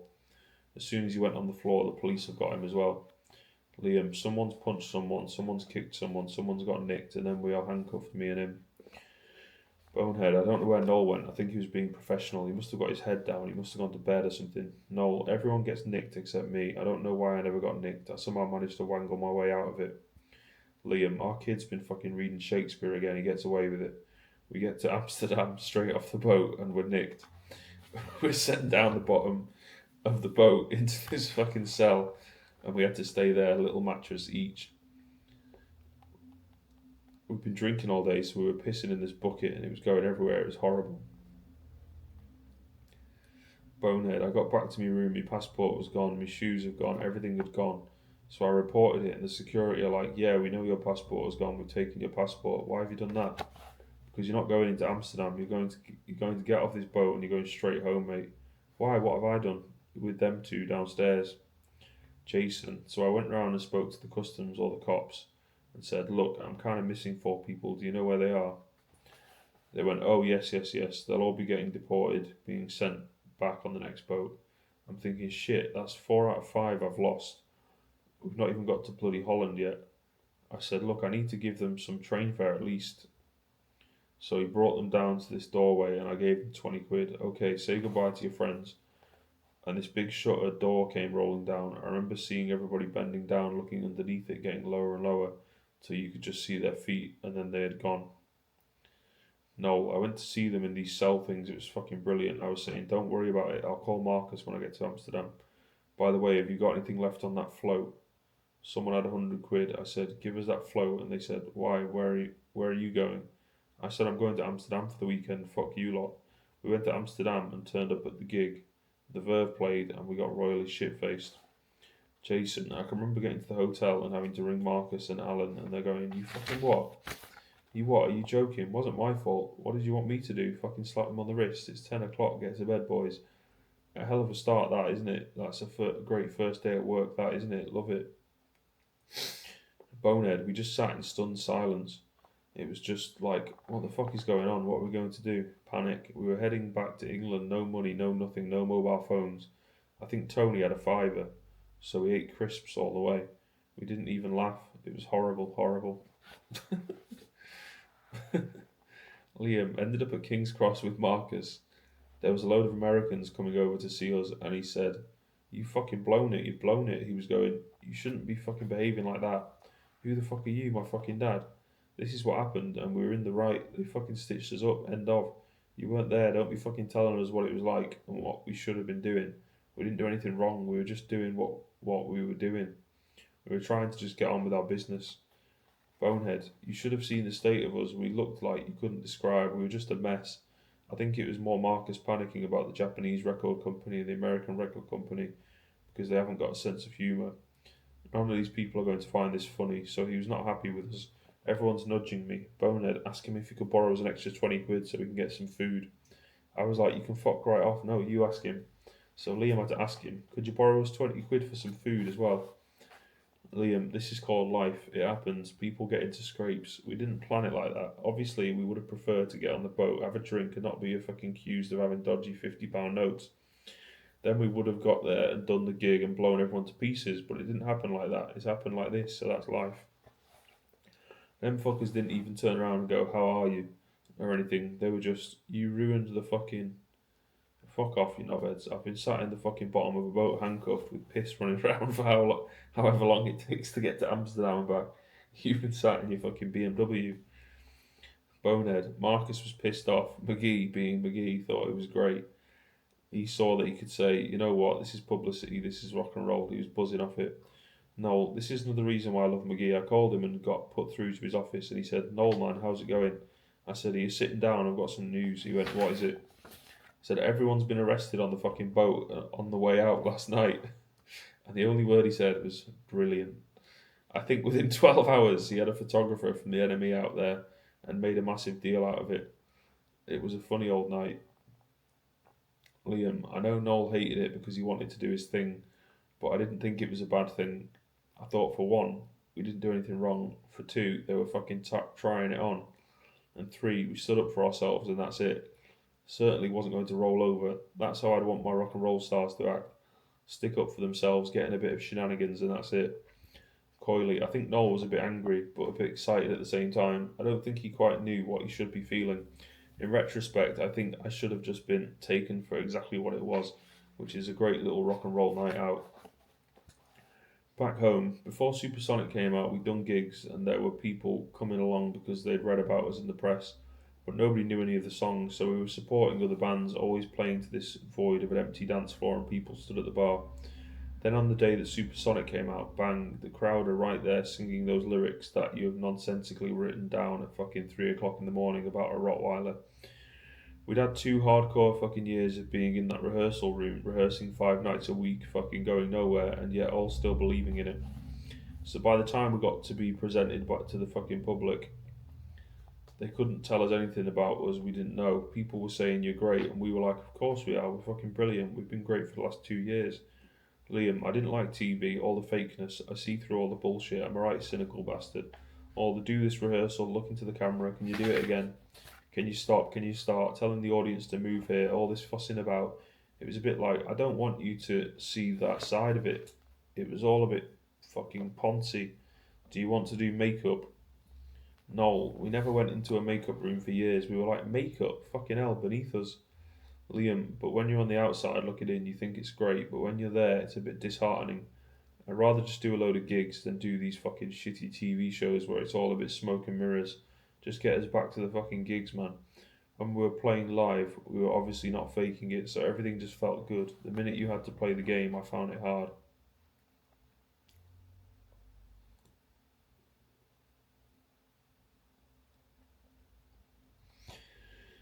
Noel, the Word was quite a big thing. I'd bought this second-hand Super 8 camera because it looked great, and I said to Liam, when we're doing the musical breaks, pretend you're filming the crowd. When you see it, he's filming while he is singing, and it looks fucking mental. Liam, I can't remember that. I think it just looked good, and it was something to do. I don't think I had a tambourine at that time, so I thought I'll have this. Bonehead, I remember Marcus saying, look guys, you're going to have to sign off the Dole Man and gigs, you've got to leave your job. Not that we were making money, I think we paid ourselves £100 a week into our bank accounts, but I couldn't get a bank account because I had a county court judgment against my name. So I was like, I can't sign off. Bonehead, sign off, you're in a band, you signed a record deal. Noel, I remember being in the Dole office and in a glorious moment of fucking symmetry as I was signing off, Phil Sachs, who was the head of A&R at Factory Records, who told us we were too baggy, was signing on. Factory had just collapsed, and I was like, how ironic. Liam, the Dole office had been saying, look, you need to get a fucking job. Have you looked over there? There's nothing in there that I want to do. Well, do you think I like doing my job? I don't give a fuck about your job. If you don't like doing it, don't fucking do it. But I'm in a band and it's going well. Anyway, that time I went in and said, look, I've got a new job, and so I'm signing off. What job have you got? I said, I'm in a fucking band, rock and roll. And he started laughing. I said, tune in on Thursday, you fucker, Oasis number 31. No, we were going to meet this tour manager, a 20-year-old girl from Queens in New York, and we thought we will fucking make mincemeat of this woman. But the genius of it was women were the only fucking people that we weren't insulting at the time, because we were all brought up by our mums, and Maggie was great. Maggie Mouzakaitis. Marcus just rang me up out of the blue and said, I've got this band quite small, they're from Manchester, they need somebody to look after them, they've kind of been doing it on their own, but they're getting into a bit of trouble, would you be interested? Bonehead was actually managing them on the road as much as he could. He was driving everyone around. He still drove us around actually for the first few months of the tour. We didn't have the money to have a driver, and he was the only one of the band who had a licence. Jason, I can remember the gig at the Old Trout in Windsor. Maggie came along to that, and that was her first gig, I believe. Maggie, this is the 90s we're talking about, and I was going in as a tour manager. It's quite difficult to crack the music industry as a female, and there were not many female tour managers at that time because the touring world is even more male dominated than any other part of the industry. Luckily, these 5 guys were actually quite nice to me. Noel, about 5 minutes after we met Maggie, the dressing room erupted into massive fight, chairs being slung and all sorts. It spilled out into the street in front of fans and everything, proper fighting between me and Liam about, I don't know, what was the best crisps, quavers or squares. It's clearly squares, but he wasn't having it. I remember saying to Marcus, I think Maggie might be quitting before she had even done anything, but bless her, she stuck it out for 15 years. Maggie, they were having fun, they had nobody to check and balance them, they were all boys and quite young. Can you imagine going with your best mates on a tour bus and not having anybody to tell you what to do? You just kind of go, yes, I've got 800 quid from this gig, let's go spend it at the bar. No, we were always spending the float on fucking coke and drugs and booze. Always going back to fans' houses or going back to the hotel and shit getting damaged. I don't just mean once a week, every fucking night there was something. It was a good laugh and all that, but it was becoming a bit tedious. Liam, it's called having fun and not thinking too much about the future, living in the moment. That is surely what rock and roll is about. It can't just be all about writing a fucking great middle eight. I'm feeling supersonic, I'm going to bed at 9:30, give me gin and tonic. Get my head down about 10:30. Fuck off, mate. Noel, we are Irish, me and Liam pretty much. There is no English blood in us, and anybody who knows that will know there is drinking, and then there is Irish drinking. Irish drinking can be endless. Bonehead, yeah, we were known for partying and sitting up and drinking and doing whatever, but you know, we didn't as a rule get on stage pissed up, we just didn't. Liam, we turn up stone cold sober and everyone thinks we're fucking off our tits. It was like, excuse me, I've had fucking 8 hours sleep if you don't fucking mind. There will be people in the crowd shouting, "You fucking cunt," just to get your attention. Then there'll be people going, "Do you want a line?" I'm like, "I'm fucking busy here." They will be going, "Do you want me to chop you one out?" I'm fucking on stage singing, you fucking maniac. I would see them physically doing drugs in the gig, getting bounced about, crazy bastards. The fans were a lot worse than us. We weren't fucking raging cokeheads and we weren't fucking Motley Crue. It wasn't like, "Hey man, do you want a fucking line?" "Okay, I'm just having me breakfast." It was never like that. We need to get that cleared up. We were never having a line and going in and doing the gear.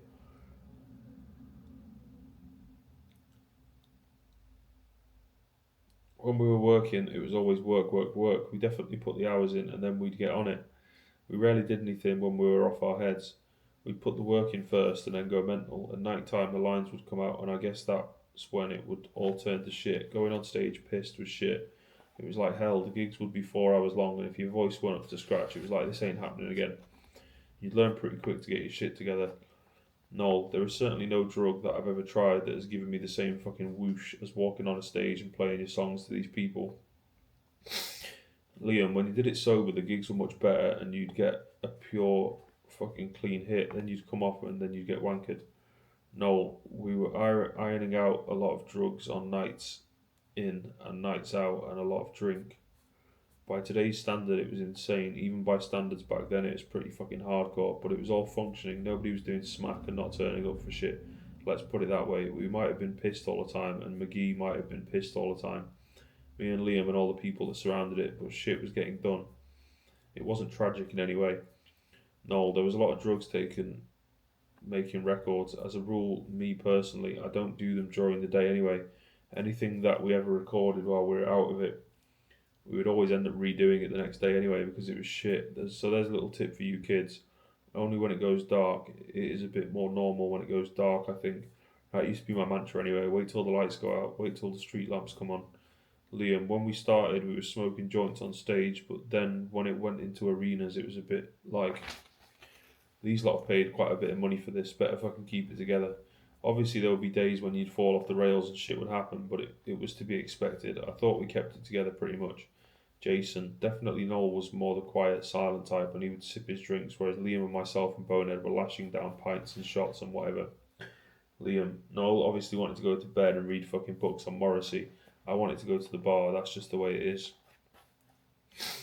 It wasn't like I was going to the bar to get in the papers. It just makes more sense to me to go to the bar and have a drink than go to bed and read a book. No, I'm of the opinion that, for want of a better word, partying and all that shit, that's what time off is for, holidays. When you get to push the button, it is like, right, we're getting the show back on the road. I'm all about the graft then. Liam, he was just as bad as us without a doubt. There is footage where Bonehead and Giggs and Tony are still playing and we've come off and we've gone back to the dressing room launching apples and pears and sandwiches and pizzas on their heads. If anyone was taking it fucking seriously, it was Bonehead, Giggs and Tony McCarroll. Our kid was right up for the shenanigans as well, but he seems to have forgotten about that. Jason, it just got more chaotic a lot faster than it ever did with most other people. Leathered at the Riverside. Noel, there was a full section of a tour, maybe a full tour, when it was just going off every night, and that's when we had to get security guards. I felt that people were turning up to cause trouble, and it was getting me down, if I'm being honest. I remember Liam thinking it was great, but I was saying, hang on a minute, as I fucking recall the rock and roll mythology, aren't there supposed to be loads of birds everywhere? Never mind fat fucking dicks in Fred Perry shirts trying to offer us out. Where's the blonde birds with the big tits? Where's that? It's great, it's chaos. I'm like, fuck chaos, sex is what we need. Women, fuck fat dudes. Liam, we always had a bit of trouble that followed us around, but I didn't mind it. We had security guards, we're not soft, so fuck it. Bonehead, anybody will tell you your reputation follows you. We weren't a bunch of lunatics, you know. Maybe people came to the gigs trying to get a reaction from us, and some gigs did get pretty tense. Maggie, some of those gigs were quite hectic. I remember me and Phil Smith had to go and hold up the PA stacks at one of them because they were literally going to fall down on the audience. The audience was bouncing up and down so much that the floor was moving. Liam, people would chuck stuff and it was like, I ain't fucking about, we're out of here. I ain't walking on this stage with 2 eyes and walking off with one because fucking Dermot down the front from Hastings doesn't like our music. Fucking Stone missed my eye by about that much. Fuck you. I ain't going blind for rock and roll. A lot of dickheads would stay on, but it's not fucking panto. Coily, obviously once you get that reputation, there is always someone who's going to go, I'll show him. If he had never been in the paper having a ruck, that probably wouldn't have happened. Jason, I don't think there was a day went by without something. Right or wrong, you become immune to it. It was like, never mind, everybody got all their fingers, jolly good, let's get on with it. Jump in the van, come on, let's go. Liam, I should have got a fucking pay rise for them days. It's hard work taking your shit off people.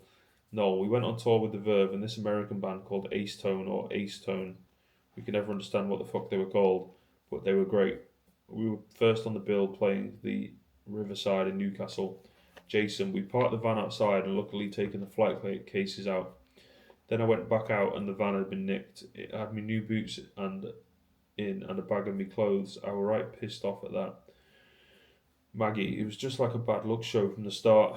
Bonehead, Newcastle is always a rowdy one. You do a gig up there and they are mad. They are just fucking psychos, man. Place is mad, but great gigs. The Riverside gig, I think it was going live on Radio 1. Noel, I don't know what happened, but in the middle of Bring It On Down, somebody got on stage and fucking smacked me right in the eyeball. At that point, we didn't have a light show. It was just strobe lights. You know what strobe lights are like? When they flick fast, you don't really know what the fucking hell is going on. Of course, there is a fight and loads of people jump in and I hit somebody on the head with my guitar. Jason, Noel leathered this guy with a proper boing. Bonehead, Liam's trying to hit this guy with the mic stand and Noel's trying to hit him with a guitar like fuck off our stage. Noel, we kind of did that thing where we decided to fan the flames of the fight instead of getting out of there. Bonehead, the crew were trying to protect the amps because people were throwing bottles of lager. It started getting a bit out of control. We could hear it getting really hostile. There were lots of feet banging and hands clapping and a real big murmur in the crowd. The next thing was pull the plug, the gig's off. It's getting fucking scary out there. There's bottles flying, all sorts of shit. Just get in the minibus and fuck off back to the hotel. Coily, we get out and as we started getting in the van, there's a few different gangs of people pointing. There they are, there's the fuckers. We get in the van and we can't get out. There's a car right in front of us and a car right behind us, so we're kind of stuck. Liam, I remember it being fucking moody. They were rocking the fucking van. They mashed the van to pieces. Tony, the only way the driver could get out was to put it in reverse and shunt the cars out of the way, which he did. He didn't give a fuck. Got himself a space and turned and got us back to the hotel. Noel, to leave the venue, we had to drive up an alleyway and past the front door. There are people throwing fucking bricks and shit at the van, all very exciting. Coily, why'd they want to do something like that, and why that guy got on stage and hit Noel? Who would know? But I think the perception is that they're a bunch of thugs from a council estate in Manchester, so let's go and fucking have a bit of a do with them, you know?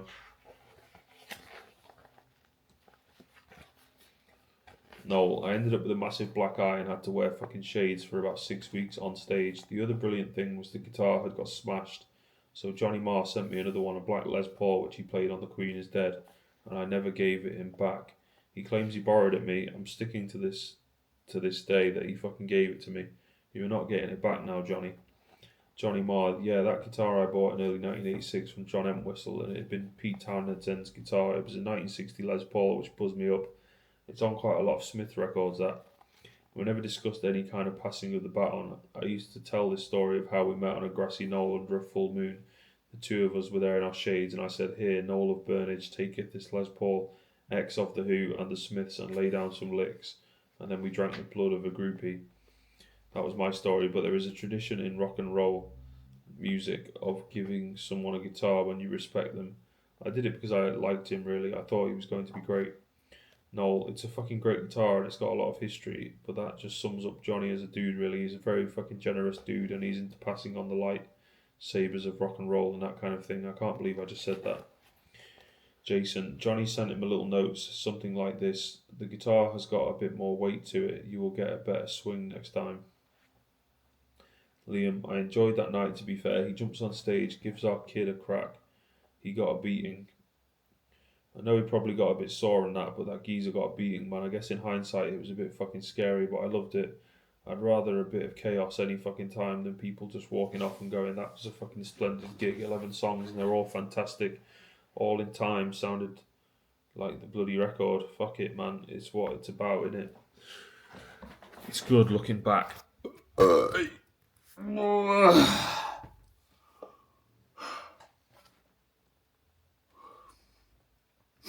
Shitting it at the time though, thinking, fuck, we're going to get fucking battered. But like you say, you go down fighting, don't you? I like shit like that.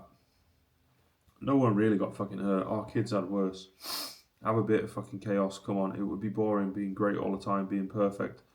No, we were getting the reputation of these bad boys of rock and roll, which is alright, but can we talk about the music first? Because that is what is going to stand the test of time. If you don't have the songs, you don't have anything. But it was the other thing was getting spoke about first. Liam, well, it wasn't just about the music, was it? Our band was not about the music. Not just about the music. And I think any band worth their salt is not just about the music. You need good tunes to accept that kind of behaviour, but if you haven't got that kind of behaviour and you've just got great tunes, then you are pretty boring as far as I'm concerned. It's about both.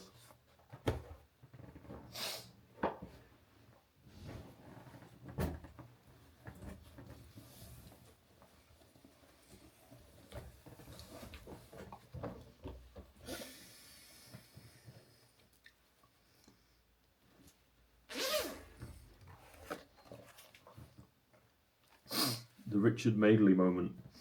Noel, there was a festival in Sweden and Motorhead, Primal Scream, Verve and Oasis all managed to book into the same hotel. Unbelievable. More unbelievable is that the barman shut the bar at something ridiculous like midnight. We went off the rails that night. Maggie, it started on the way in. It was the first time we'd had a bus. The buses have got these hatches on the upper level, and Liam kept on opening up the hatch and coming out. The bus driver was getting really annoyed. He was like, tell him to come in. You can't do that. It's really dangerous. I was like, you fucking tell him that.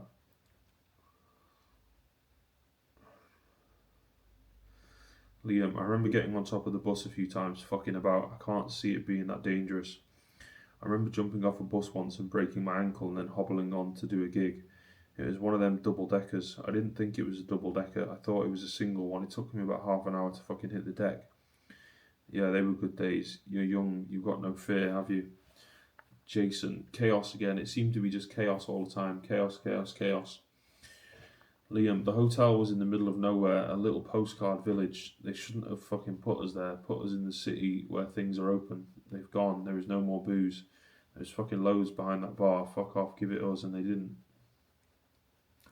No, we basically robbed the hotel bar, told the manager to fuck right off and took all the booze. When that ran out, it was like 5 or 6 o'clock in the morning. There was a church across the road from the hotel.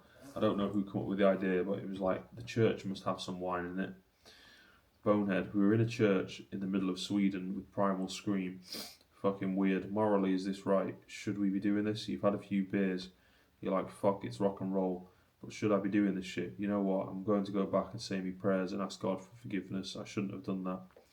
Liam, I was still at the bar having an argument, and then they come back with some wine. They all had Russian hats on and shit. It was funny, man. We just smashed the gaff up. It was good. I remember some geezer screaming. I thought John Bonham was dead. TV's coming out the window, but fuck it. We were getting paid the money, so we paid the fine. Fuck it. No, the next time we're in Sweden, Liam gets nicked for shoplifting. Liam, my moment of madness. That was my Richard Madeley moment. I don't know what the fuck it was. I just bought a pair of trainers, and on the way out I just thought, I'm having them fucking razor blades. I had them and I put them in my pocket. Next minute I got collared. That was it. I don't know why the fuck I did it. You'd think I'd have grabbed more than fucking razor blades, bottle of whiskey or something, or even robbed the trainers that I just forked out 40 quid for. I think they just give me a fine. I was always getting fined for shit. That's where all my money's gone. Fined here, fined there, just fined. I think they just went, look, what are you doing robbing razor blades? You're a millionaire. I just went, I don't know, really sorry. And they give me a fine, and I got back on the bus, got a bit of grief off the squares, and then we carried on. No, just fucking ridiculous. A rock star getting caught for shoplifting. Jason, fucking razor blades of all things. You could barely grow a fucking beard. What are you nicking razor blades for, silly fucker? No, Liam got arrested and the hotel got destroyed. I wasn't there. I was off cementing international relations with Swedish women, which is what you should be fucking doing. Never mind slinging video recorders around the fucking hotel foyer. That's bollocks. I could never understand hotel rooms being smashed up. That's like hard work. You get a sweat on. Do you know what I mean? I remember the hotel manager coming into my room and telling me, get out of bed, you're leaving, you're being thrown out. As he was in the room, fucking screaming and shouting, he was stood against the window. I couldn't understand what was going on until I seen a fucking telephone and a bedside cabinet come flying out of the room above. I was thinking, oh fuck. I walked past Liam's room and the door was open. I've never seen such destruction. He fucking demolished this room. The Swedish press referred to us as animals. Jason, I think the headline was "The Death of a Hotel Room" or something like that, and it just showed this mess of a hotel room. Maggie, they're showing this room that's completely trashed, and we're looking at it. I was like, that's not even the hotel room. That's not the hotel room. That's another hotel. Liam, back then you were just thinking, fuck it. You just get pissed and you look at something and go, bit fucking boring in here, isn't it? Before you know it, you're out on your fucking arse on the street. Lovely. But I guess that's what you do when you're daft and you're young and you feel invincible. Maggie, it did cause us problems with other hotels down the line, though. Liam, we were getting kicked out of shit hotels. We were thinking if we get kicked out of this shit one, they might put us up in a decent one for a fucking change. Bonehead was very minimalist. He used to like taking a little bit of furniture out of his hotel room and making it a little more spacious. There was one time, I think it was in Newport, I knocked on the door and they opened it. I went in and had a look and there was nothing in the bedroom. There was just Bonehead and Tony sat there on the floor. I looked and thought, what's wrong with this? You don't realise there was no furniture at first, and then I see the curtains blowing a bit. Alright lads, how you doing? Bit of a night, was it? I can remember leaning out and looking out the window and seeing a bus driving round the debris on the road. Okay, so you've had a good evening. You better get the hell out of here quickish. Noel, we were getting barred from everywhere at one point. We were barred from a full chain of hotels all over England. We were barred from the Columbia in London, and we couldn't afford any other hotels. Maggie, I think that might have been orchestrated purposely, that one. Nobody wanted to stay at the Columbia Hotel anymore. I think we all kind of had a little hand in that one. That was probably one of the best things they did, actually, banishing us. Noel, I wasn't there because I was living in London by this point, but everyone else was staying in hotels in London. We recorded whatever in Maison Rouge, in Fulham or Chelsea. I remember the band turned up, bags and everything. Been barred for life from the Columbia. Police were called and all sorts. Somebody's fucking smashed up the hotel manager's car. Liam, even to this day I'm fucking banned. Great hotel, man, great hotel. You would get there and there would be about 900 beds in your room. There was never one bed. Have I got guests or something? It was like being in the Nick. I can't remember what happened, but I guess there were glasses being thrown and shit being thrown out windows and the usual shenanigans. Jason, I think it was Bonehead just doing a little interior decorating again. He was really good at it, actually. Liam, we were never rude to anyone. That is the thing. We were never like, "Oi, get us a fucking drink." We just got a bit carried away, having a laugh, going through the corridor, going for a piss, and you see a nice vase or a shit one in the Columbia, and you go, "That would look lovely on Bonehead's head." No, we were fucked at one point. No one would take us anywhere. Trouble seemed to find us at any point. A lot of it was exaggerated by the press because they were desperate for something. We'd done a gig in Portsmouth and got back to a hotel which had a swimming pool in the bar, or the bar was in the swimming pool, whatever. E17, who were the One Direction of the day, were also staying there, so there is a lot of screaming schoolgirls. I remember Giggs trying to tip a vending machine into the swimming pool. Why, I don't know. We used to regularly clean bars out in the hotels we were staying in, but tipping stuff in the swimming pools, that's fucking slightly mad. Now when I think of it, I remember E17's lot being horrified. I think they checked out. It was a right palaver anyway, a bit of damage, a bit of thievery, a lot of drugs. Yes, Liam copping off with loads of birds, all that kind of shit. Bonehead, chaos, it followed us, couldn't stop it. Some nights you used to have to sneak out, don't tell Noel. We'd go out but something would go off. Paparazzi would catch us and we'd have it, and we'll have it in rehearsals tomorrow. He will batter us. Noel, at that point it was always going off at gigs and being banned from this and that, banned from this and being fucking banned from that, police involved here and fucking gigs getting cancelled. It was kind of becoming a bit of a pain in the arse, to be honest. Liam, people were still buying the records. You don't buy a seed, do you? You don't buy a scrap. When we put the singles out, they were still buying them and going home and getting turned on by them, so the music wasn't getting lost. Noel, the press were loving it. You've got a load of journalists who are vaguely the same age as me, maybe 10 years older. They'd never seen this, they'd only read about this before, but it is happening right in front of them. Liam, my main thing was singing and being cool as fuck. I knew my place. My place was singing the songs and I loved that. Second to the singing was being the ultimate rock and roll star. While you are fucking farting about trying to get a guitar sound, I'm going to go to the pub and cause some fucking chaos. Or I'd go and have a drink and things would follow me. While they were all trying to be Jimi Hendrix, better guitar players and all that, which is great, I was going, that's what you are doing. I'm going to be the face, the geezer who wears the clothes, and I'm going to be the ultimate #1 rock star in this country. And that is what I was by doing fuck all and just being cool. I know for a fact when all this ends, at least I'd done what we said on the tin. Bless these bands today, they haven't lived. It ain't big and it ain't brave, but it fucking feels good. Definitely maybe. No, the first album is really the purest representation of what we were then, because it was conceived live in a rehearsal room and it was played live in a studio. We've been playing that for 2 years before we recorded it. It is perfect, that album. It is fucking 10 out of 10, perfect. Thinking about it now, I don't think I would change a single note or a single inflection of any lyric or anything. No, the cover was fucking haphazardly thrown together on the day. All of Brian Cannon's covers are, then Brian would invent a concept 4 weeks later and say it's about this or that. It was great to have Brian on board, and Brian was one of us. He was the same age as us, wore the same clothes, was into football and all that kind of thing. Brian was one of those guys who came from the Peter Saville School of Artwork, which is the artwork is more important than the record. The record just sits inside my fucking sleeve. For a while, that was mildly amusing. Liam, Brian Cannon was doing the Verve stuff. We met him, and he was a little bit left field or whatever it is. He just went, let's try it like this. We never questioned it. We just went, why fucking not? No, I remember the day being long and kind of, you lie there, no, you sit there, no, you do that, and I'll do that. We were going to shoot it in somebody's front room, and I don't know why. Why is it in Bonehead's front room? I have no idea. I don't know what the concept is of that. At home with Bonehead. All the props came from Phil Smith's bedroom. Bonehead's house clearly didn't look exciting enough, didn't have many cool things in it, bar a spider. There is a picture of George Best and of Rodney Marsh which depicts City and United. There's a video still from the good, the bad and the ugly. May I point out the worst fucking still? It's not even fucking Clint Eastwood. You would have to watch that film a million times to go, oh yeah, it's that bit. The Globe and the Burt Bacharach picture. I remember saying get the Burt Bacharach picture because the Burt Bacharach influence had already started to take shape in the songwriting. I've always admired his songwriting, and particularly that song, This Guy's in Love With You, which for years, as I'm sat in my flat in Whitworth Street in Manchester, fucking Stone, thought was called The Sky's in Love With You. I thought that was so cosmic. Wow, The Sky's in Love With You, fucking right it is.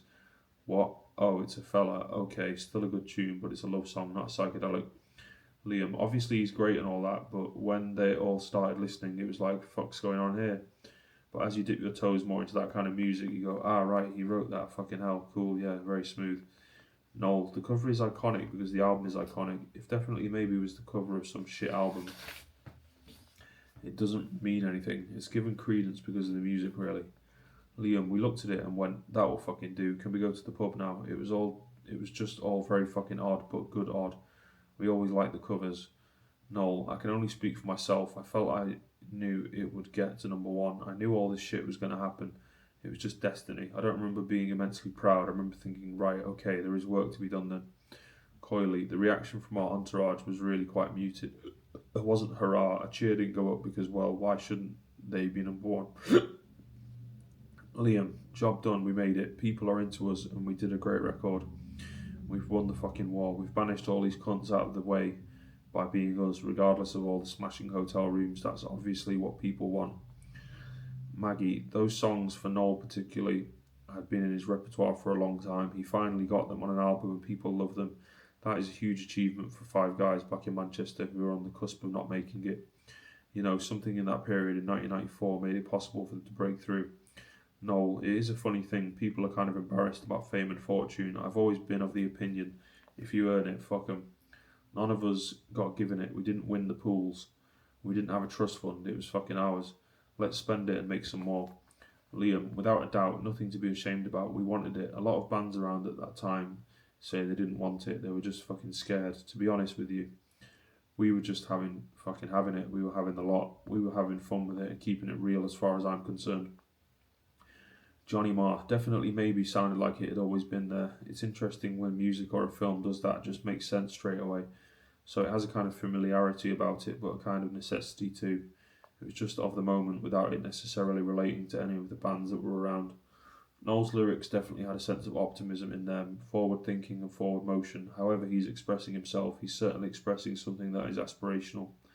Not necessarily economically aspirational or socially aspirational, just personally aspirational, you know. Get me out of this feeling or I'm going to feel better any minute, but this ain't too bad either. Noel, definitely maybe came out and then we didn't see Alan for a couple of years. Liam, 1 minute he was there, then he weren't there. Obviously it was to do with fucking drugs or something, I don't know. He just wasn't there and it was like, where the fucking hell is McGee? Come on, join the party, what's going down here? Then he just stopped hanging about and coming out. That's what happens when you play with fire. It is what it is. people, if they are not well, they've got to go and get their head sorted. The show must go on, as they say. Noel, I was quite shocked because I was like, what, really? Fucking hell, I didn't know he was that bad. Goes to show you how much of a fucking haze we were all in. I didn't truly understand what was going on with him. Well, fucking hell, so you've had a line, so what? I've never had a nervous breakdown, and I've never been to see a psychiatrist, so I don't know. I just couldn't understand it. Liam, I didn't go and see him in the hospital. The last thing anyone needs to see when they're in hospital is my fucking head marching through the door. Gunchester. Noel, at the start of the 90s, Manchester turns into Gunchester. If there's anybody making a few quid, there will be someone turning up with a fucking shotgun trying to take it off you. Luckily, we don't get involved in all that fucking hairy shit. You know what I mean? But Manchester gigs will always be stressful events.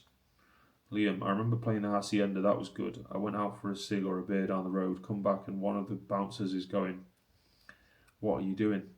I was like, I'm going in there to do a fucking sound check.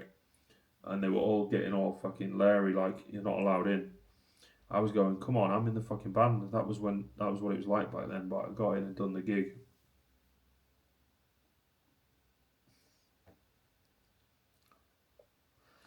Noel, at the Hacienda, one of our mates was doing the merchandise. It was a fairly small time operation at that point. He comes back at the end of the night with the take, and it's all £50 notes. Surprise, surprise, they're all fake £50 notes. I didn't know they were all fake. What planet are you living on? People are coming to a fucking gig paying with £50. Okay, take one maybe, but not 11. Maggie, homecoming gigs are really hard for any band, I think. The crazies come out.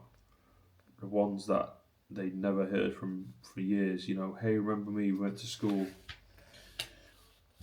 Noel, it's great when you get on stage playing in front of your hometown and all that, but it can be quite stressful because of the guest list and all that. You've got your family and your connected family and all their mates and everybody trying to get in. It's just a fucking hassle for a week before trying to get everyone in, and then a week after for all the people that you couldn't get in, and it's just a fucking pain in the arse playing up there sometimes. Liam, I found it hard playing in Manchester. It's easier playing away. Playing at home, I found it a bit uncomfortable. The crowd would be full of people you knew, your mates that you went to school with jumping up and down at the front waving at you. Too fucking weird, just weirded me out. Peggy, I thought, these young ones, Christ, they're mad. They were just in there jumping, and I thought, what the hell are they jumping up and down for? I couldn't get over it the first time I went. Liam, I didn't like my mum coming to the gigs. It done me fucking head in, to be fair, even right up to the big gigs. I would be, don't come. I'd be stressed out with all the fucking commotion, worried about my mum. Everyone's going fucking nuts, and I'd be going, is she alright up there? Not a good look, is it, when you're trying to rock the joint? I was always on edge. I could never relax with my mum at gigs, plus I wanted to get off my fucking box. Peggy, I used to get mesmerised with Liam. I used to look at Liam and think, he's got some face. He stands there and just stares the crowd out. Fuss in Japan. Bonehead, next thing you know, we were going to Japan. What do you expect? I've never been to Japan. Noel and Coyley had been there. So they were the old hands. They were like, it's mental, Japan. It's really fast and busy and lights and this and that. So you think, alright, I'm prepared. They told me. No, nothing ever on this planet was going to prepare me for what we got. It was the other side of the world. I might as well have been doing a gig on Mars. Noel, it was a wild tour. It was fucking great. You felt like a superstar. You couldn't go anywhere. Jason, that was when it actually hit home to them how big they were actually getting. It was very Beatlemania-esque. Noel, we fly to Japan. Giggsy meets a girl on the plane that he ends up marrying, still married to her to this day. That's how weird he is. We were a successful band in England. We were the big noise, but when we got to Tokyo, we were met at the airport by fucking thousands of screaming fans. It was like, whoa, fucking hell. They followed us everywhere, outside hotels, in the fucking foyer, outside your room, in your fucking room, everywhere you went. Liam, I loved going to Japan. It was fucking great, man. They give you presents and stuff and chase you down the road. They speak in a different language, which is perfect when you don't really want to communicate. Bonehead, it was like, oh, Bonehead, Liam, Noel, Giggs, Tony. And it was just like, fuck off, this is Japan, but they know my name. Yeah, of course they do. How did that happen? How? Tell me, I don't know. Liam, just hearing that word bonehead screamed by Japanese people, it's just mental, isn't it? Bonehead, I love that. Bonehead, we got to the hotel, go upstairs, and every door on the floor that we were that we were on opened. And all these heads come out. Oasis, they had pre-booked the fucking hotel. It got me, and I loved it. I loved every last minute of it. You go out and have a look around the shops, and within seconds you were being followed by a lot of fans, and I mean a lot. You turn around and they all stop. You move 2 steps, they move 2 steps. You start running, they start running. It was a bit like a Carry On film. It was mental, but good mental. It wasn't threatening. I really loved it. They were never going to run up and jump on you or attack you. They followed you with presents. They had little dolls they'd made that looked like me. No, you couldn't leave the hotel. You just got mobbed everywhere. These little girls follow you with tiny little gifts and dare you not to fucking take it off them. You get back to the hotel with loads of tiny little bags and you open them and there is a really heartfelt letter about some shit or other. And you open this thing with more wrapping paper on that is legal. Eventually inside this box, inside a box is a biscuit. Liam, I absolutely love Japan. Giggs wasn't too keen on it. This is fucking too much fussing over nothing. I don't know what they're fussing about. I'm like, me, you fucking lunatic. That's what the fuss is about. It was exactly what we signed up for and it was amazing. It was fucking living the dream. It's mad how you want something so much and it happens. It was fucking mayhem, man. I loved it. I loved the chaos, loved the mania, loved it, man. That's what it was about. That's what I joined the band for. Noel, when you are seeing massive fucking billboards of yourself in Tokyo, honestly, it is unbelievable. It might have been the one time in my life where I thought, fucking hell, wow, because how has it, whatever it is, how has it landed here?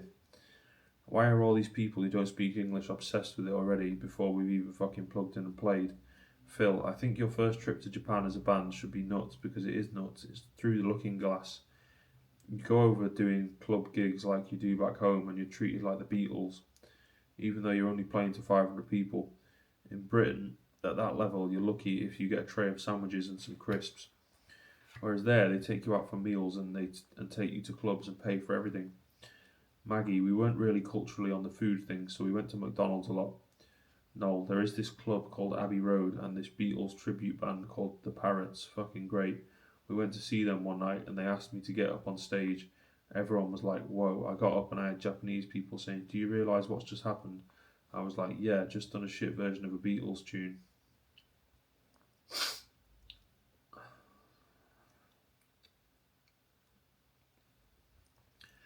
They said no, they never ask anyone up on stage. The only 2 people they've ever asked up are John Bon Jovi and Bruce Springsteen. Well, fuck me, am I at that fucking elite level already? Thank you very much. Coily, bonkers. It's like going into outer space, going to Tokyo, just bizarre. Never seen such enthusiasm for bands. Johnny Hopkins, to me that was the best of times. There was something magical and otherworldly about it. They were driving through the streets in a Pope-mobile. They could stand up in it. I don't know how that came about, but it happened. Jason, they were chasing the van all through the streets and trying to do shortcuts. People on scooters just trying to slow the van down, getting in the way so that people could catch up. Noel, it's the opposite of America. It's hard work being in Japan. There is a lot of hard work involved, but the people are great to work with. In America, there is a lot of hard work involved, but the people are not great to work with. And they're very serious and everybody's set in their ways. The Japanese seemed to be a bit more loose. Maggie, there were really good shows. The audience really loved them. Definitely much more reserved than in the UK, but really into the music. Bonehead, when you ask me about some of the best gigs we did, probably it's that Japanese tour. We did encores and we were too cool for encores. Great gig that. Could you do an encore? Fuck off, we're racist. We don't do encores. There we were in Japan. Got to do an encore. Yeah, no problem. We'll do an encore. How many do you want? Kept doing encores because we loved it and they loved us. No, the only reason we started doing encores was because in Japan you were contracted to play for a certain amount of time and Marcus in his wisdom had signed off on us playing for an hour. We didn't have an hour's worth of material, so we used to drag these fucking shows out. We'd go on at 9:10 and really labour it between the songs. Then it was, why don't we do a couple of acoustic tunes? We would really labour the point for ages and then we would still go off with 20 minutes left. We'd have to come back on and do I Am the Walrus. Liam, I don't think there was any need for that acoustic bit. I like a couple of acoustic songs and that, but going out on the road, it was like, come on, let's get the guitars out and fucking have it. When you got people stood in front of us, it's a bit of a war. Let's fucking blow their heads off. You ain't blowing no one's head off with an acoustic guitar, I don't think. No, we developed an acoustic bit in the middle of the set in Japan to save Liam's voice. He is resting his voice while standing on the side of the stage, heckling, smoking and drinking, which is a wonderful remedy for any vocalists out there shouting. Liam, there were 2 reasons for it. I'd say resting the voice would be 1. 2, because he fucking wanted to sing songs. I put that one up at the top. He wanted a bit of the fucking action, testing the water for his solo career 20 years later. Maybe my voice was getting a bit tired. I always found it hard singing out in Japan. It was harder. I always had to struggle out there.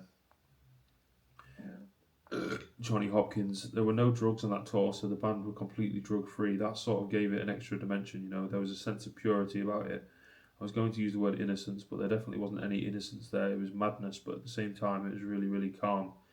No, the usual. We got barred from the Roppongi Prince Hotel. We are still barred forever. I was upstairs entertaining. Socialising is what I'd like to say.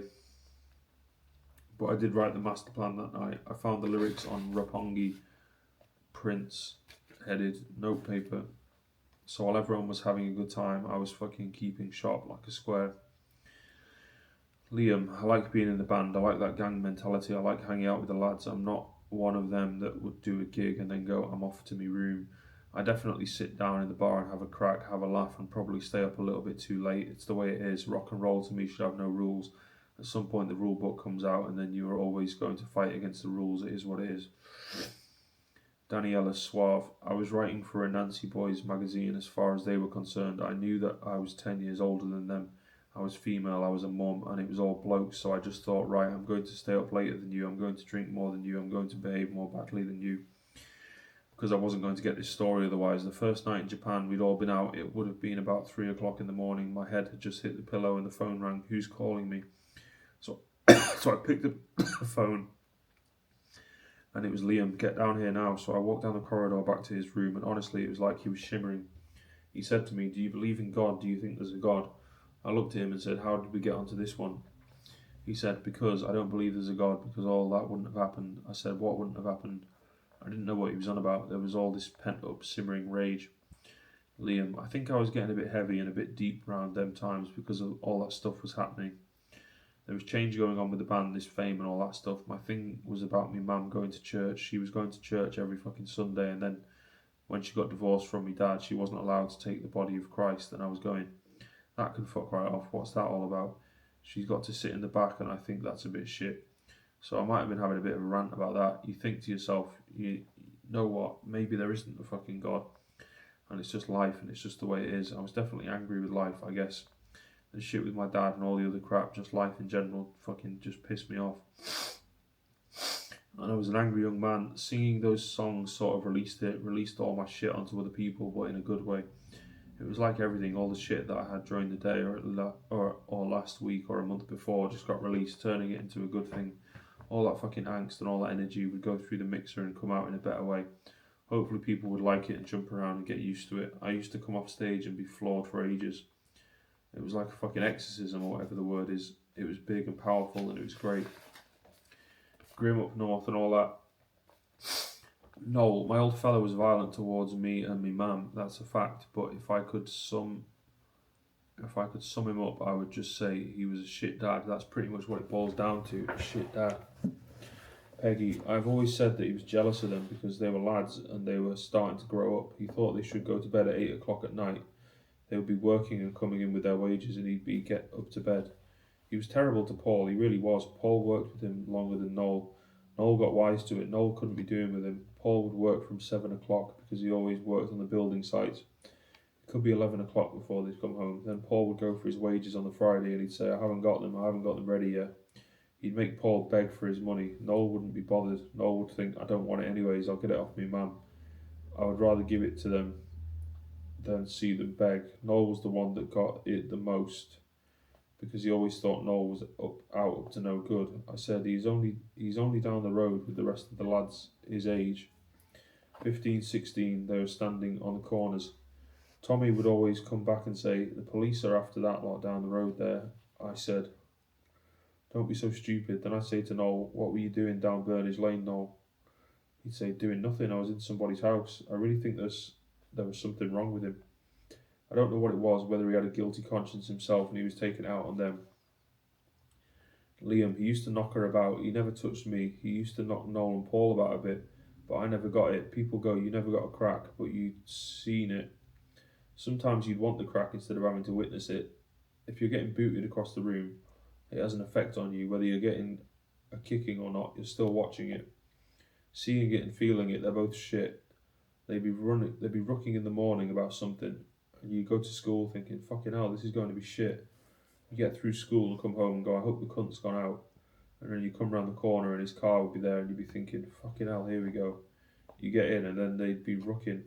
So then you'd be going, fucking hell, I hope he goes out with his bird or whatever he was doing, because when he'd go out, it would be chilled. But then he'd come back a couple of days later, not good. It was shit. It was shit for my mum, and it was shit for us, and there you go. It was shit, but I guess 2 fucking doors down, it was happening to them as well. Peggy, I remember Noel once saying, if you don't get him out of here, mum, and leave him, I'm going to kill him. I thought, oh Jesus, you can't be doing time for the likes of him. Liam, I remember my mum packing all the gear up and then leaving. My dad had hurt his back at work, I think, and he was on a mattress downstairs. She left him the mattress. I think my mum's brother come over, stacked the van up, and then off we went to this new house, which was alright. I mean, we had no money, but it was just good, me mum not getting a kick in. Peggy, when Liam was 11, nearly 12, I thought, this is it, I can't be doing with this anymore. Paul, we only went down the road a couple of miles. He never once came after us and knocked on the door, wouldn't dare. Noel, to get a new council house when you've already got one in the 80s is virtually impossible. I remember going with her on endless trips down to the council offices. She finally managed to get one, and then she had to do it. Peggy, I left him a knife and a fork and a spoon. I think I left him too much. Of course it affected them. It definitely affected them. They got very bitter. They never really talk about him. Liam, I just wanted my mum to be alright. That was basically it. I didn't give a shit about me. It was like, look, if that fucker starts again, he's going to get it. I've been reading that book for a very long time. It's now 5:45. What time did I get up? I don't know when I got up. I think I've been reading this book for somewhere between 3 and 4 hours. That's the longest I've read a book for, well, maybe ever. But I think I had a bit of an overdose of reading. So I've got to do something else. I may still go out. I'm not sure what to do really. I'm sort of thinking about getting some kind of alcoholic beverage to drink. Don't really want to.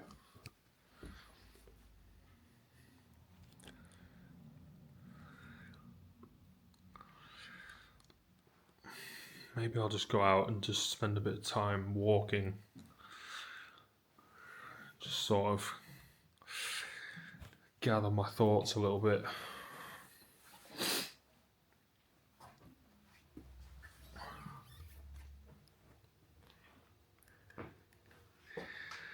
Yeah, I think I'll do that.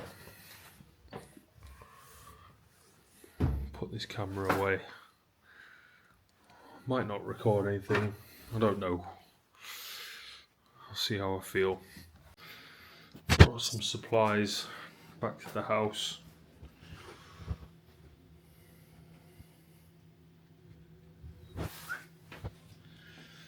Eggs and bread.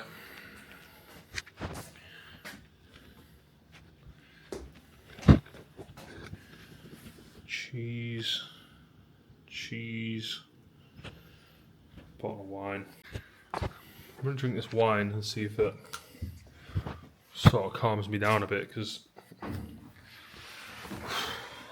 think reading for so long got me a little bit overexcited.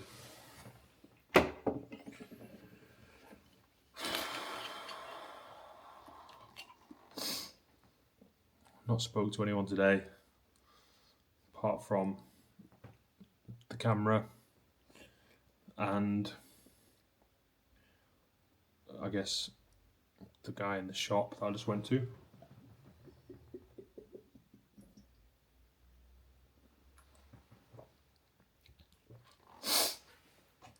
Not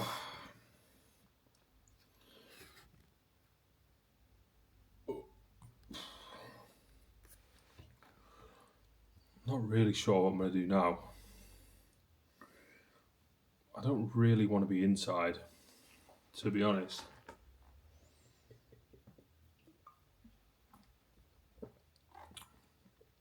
But I think I need to get a little bit merry before I go outside. Not sure I really want to face it soberly at the moment.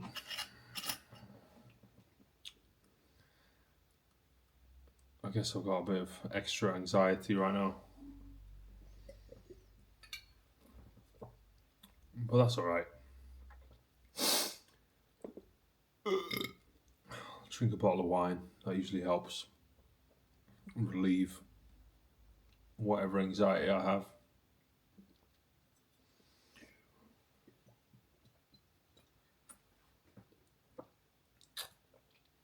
Nearly polished off half already.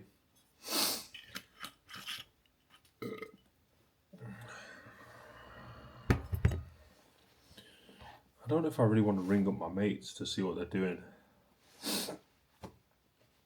I almost feel like I might rather be by myself, but I don't really rather be by myself, to be honest. I think in principle, like as an idea, I'm like, yeah, that's what I prefer. But in actual real life, I don't think that's what I prefer. I very much prefer being with some other people. I just don't really know what I want to do right now.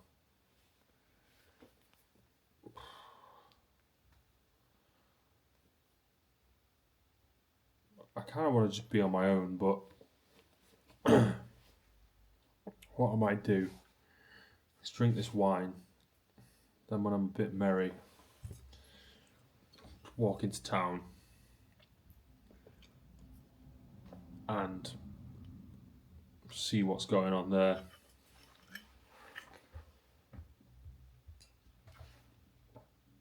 It's Wednesday.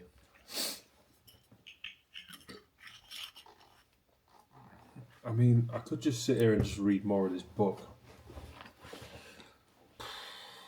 And I sort of want to do that. But then, I don't know. I don't know what I want really. Maybe I'll just stop wanting things. That usually seems to be the solution that works. If I find myself wanting things, I just don't want anything, and there's no bother, is there?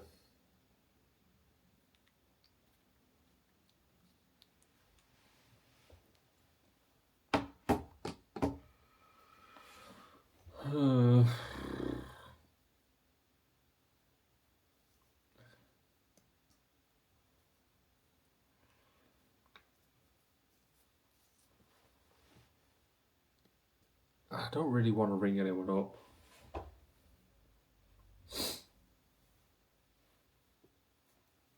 I don't really want to talk to anyone. I don't really want to see anyone.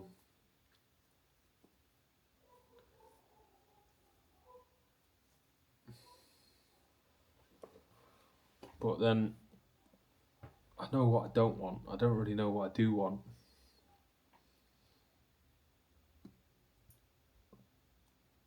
I've got to want something. Otherwise, I'm not doing anything.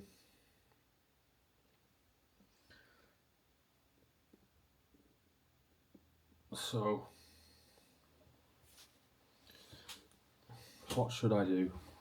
I don't know. I've got the cheese and the eggs and the bread to come back to later. That'll be good. Well, I have actually got a pan full of food that I made yesterday about 2 a.m. that I should eat before I start on the bread and the eggs and the cheese. So that's something to look forward to. But in the meantime, do I really just want to walk around on my own? No, not really. It doesn't sound very good. But I don't really know what else to do. I mean, walking around on my own doesn't always end up with me being on my own. It often leads to me doing,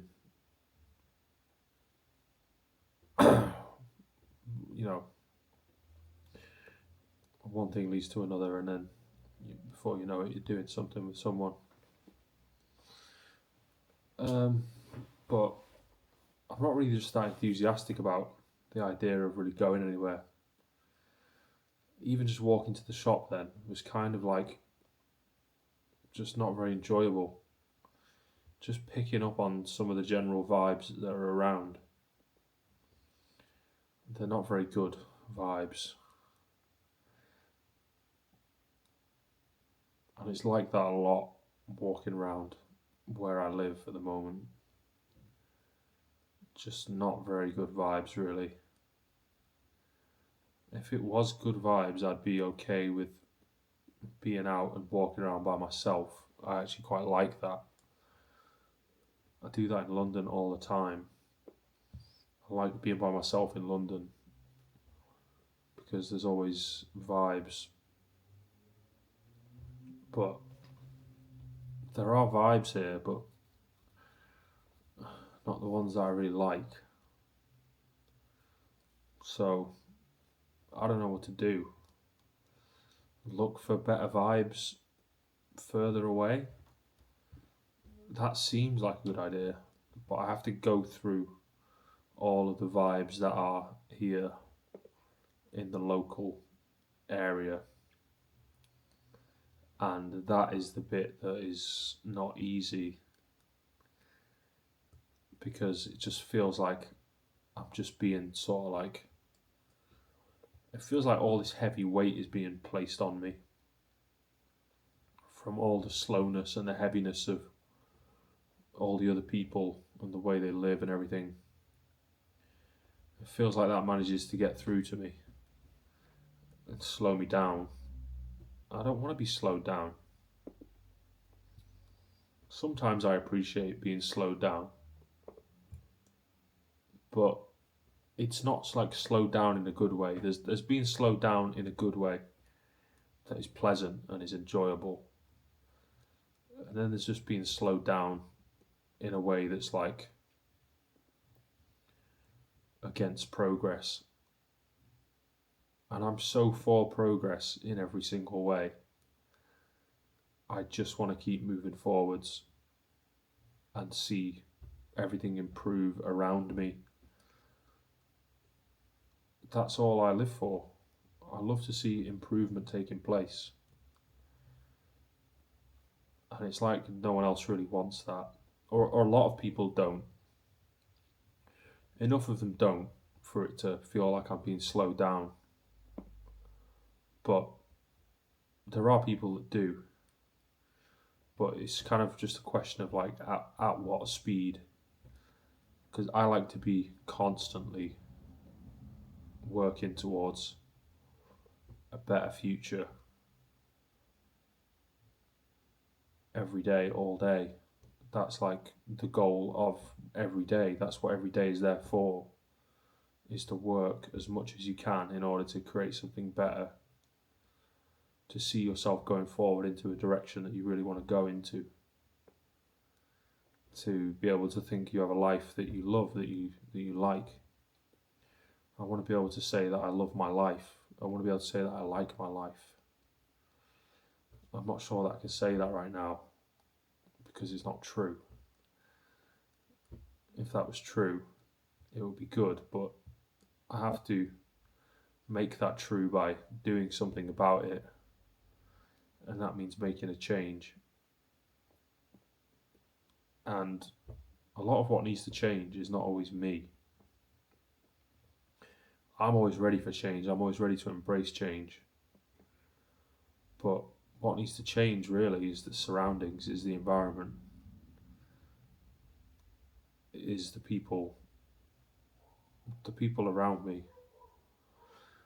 They need to do the change that I've already done. They need to keep up with me, because I'm setting the pace for the speed that I live at, and they haven't quite caught up with that speed, and they have to start adopting these new mentalities, taking it to heart, and then working with these energies to transform themselves. Because without doing that, there's going to be no future for them. I've got a future ahead of me. They need to be able to see a future ahead of them, to find something to go towards.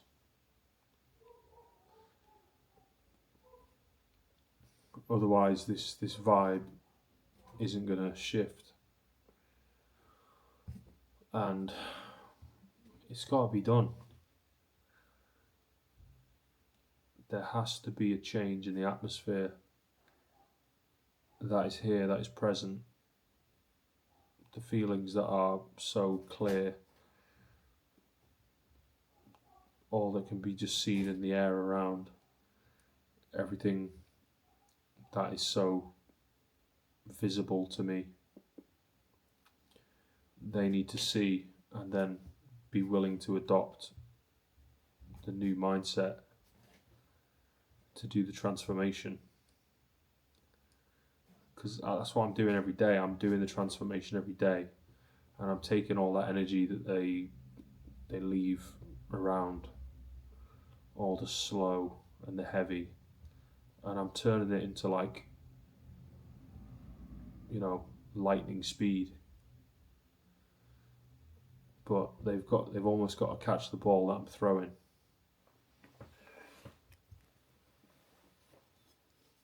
And I guess it's up to me to keep throwing them.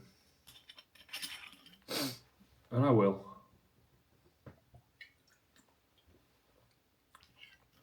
Because I am devoted, I am dedicated. Even though I'm moving, even though I'm following my dream, my personal dream,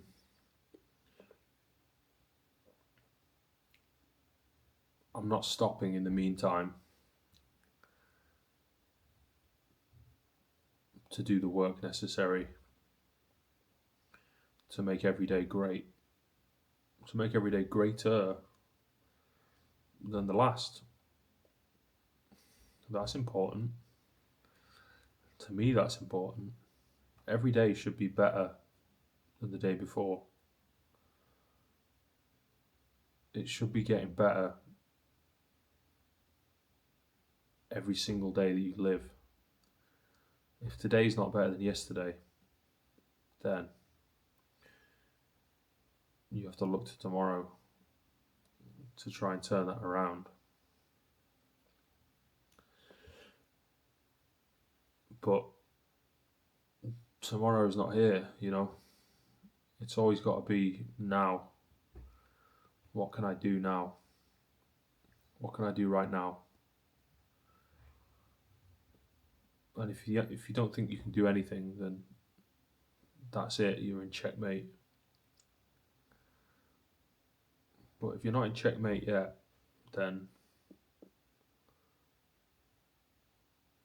you got to keep doing what you can to keep pushing things forwards, to see progress. And that takes working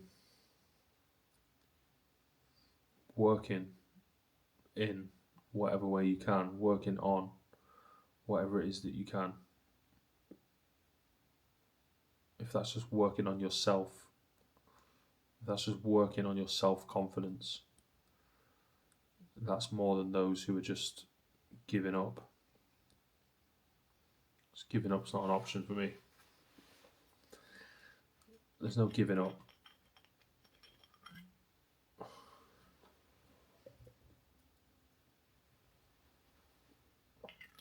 So anyway, practically speaking, again, what I think I'm going to do is go back out once I've finished this bottle of wine, and then take like a really good long walk, check out the vibes, see what I can actually speak to directly, and just keep chipping away at the old block, you know. I think that's what it comes back to again and again. Keep chipping away, and you only see a tiny little difference from an entire day's work.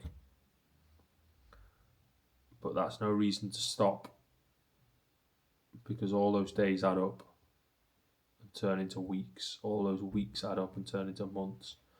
All those months add up and turn into years. And all those years add up and turn into decades. And with decades, that's when an amazing transformation comes.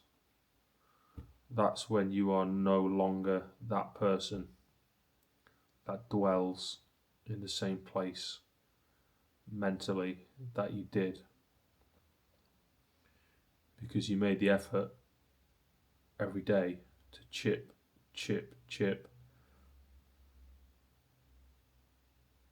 only a little bit, but as much as you can. I mean, and if you can do more, do more, but it's worth working for that to get the reward, right? Nothing great comes easy.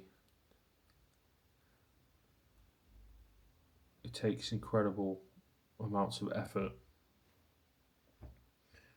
to create even something mediocre. To create something great takes decades, lifetimes, centuries. So it really changes the way you think when you start to put yourself into like a longer term frame set of mind, thinking this takes as long as it takes. Like, the change is inevitable, the transformation is inevitable. It's not going to be instant. Certain specific circumstances seem to take place in an instant. That should be the first thing you let go of, is thinking that's the way it is. Accept that it will take as long as it takes, and expect it to take much longer than it does. And then the one thing you'll chip away at then is your own sense of disappointment or frustration, because now you look, now you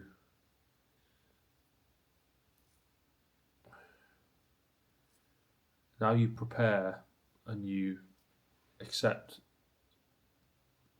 you prepare for, and you accept that whatever it is that you want to achieve, if it's worth achieving, it's going to take much longer than you think it will do to achieve that. That's the right place to put yourself in, because then when everything happens quickly, you can still go back there again and say,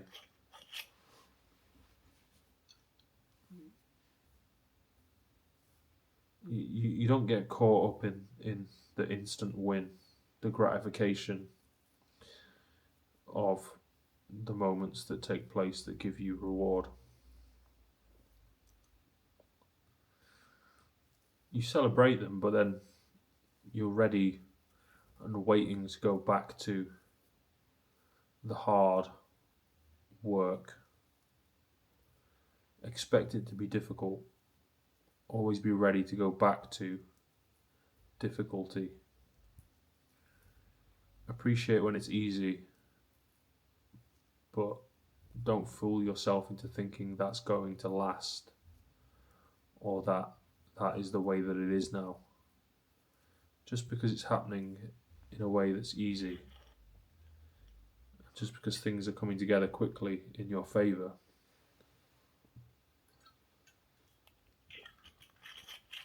doesn't mean that that's the way it is now.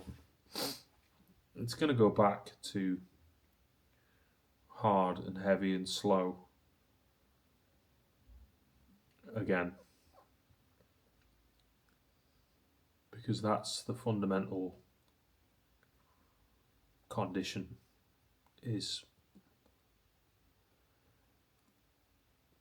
for everything to take time, for all progress to be much slower than you'd like it.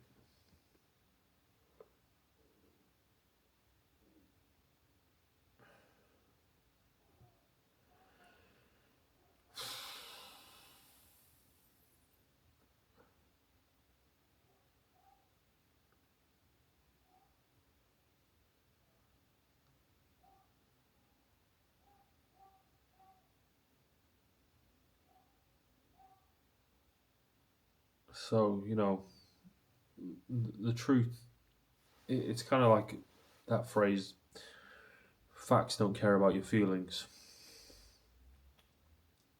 Right, if the facts are, this isn't going my way, I'm not getting what I want, those are the facts of the situation. Doesn't matter what you feel, like, oh, I wish everything would work out for me. If it's not working out, it's not working out. And a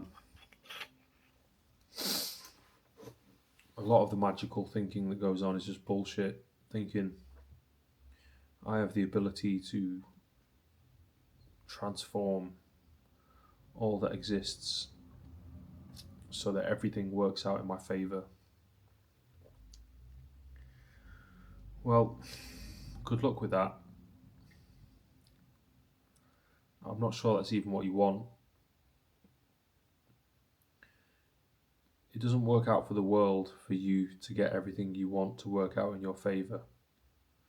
It works out for you personally, but in a way, but it also doesn't work out for you personally because of all that comes back to you as a reaction to that. All the other people that are out there that don't want what you want aren't just going to accept you getting what you want at their expense.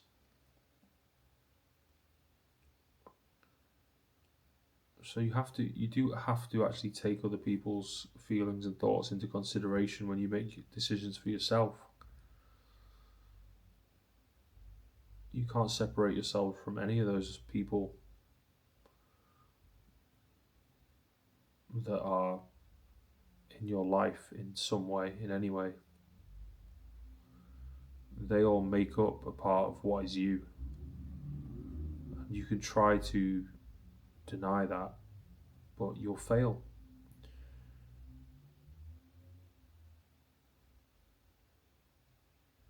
Your sense of individuality is lost in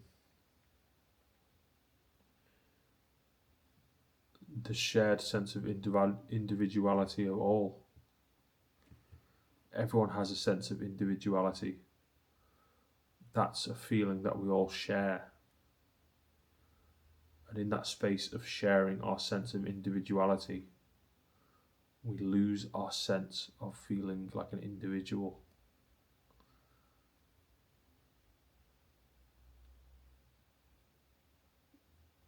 That's when you become someone that you don't know. And becoming someone you don't know is the beginning of all growth and change for you. That's the beginning of all personal transformation. If you're not accepting that anybody else can have an influence on who you become, you're trying to work against something which is completely inevitable. You have no choice but to change. That's your destiny, that's your fate, is to change.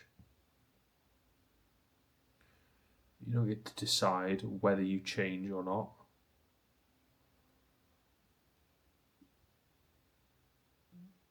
You can think that you do, and you can try to say, well, I want to reclaim, my personal choice over all that is affecting me in each moment. And that's okay, but you're only doing that because they already got in your head. Like, there's no way to keep these other people out of your head. There's no way to stop them from influencing your thoughts. You don't have the ability to do that. Nobody does. That's what makes you part of the community. That's what makes you part of the world around you. Is to be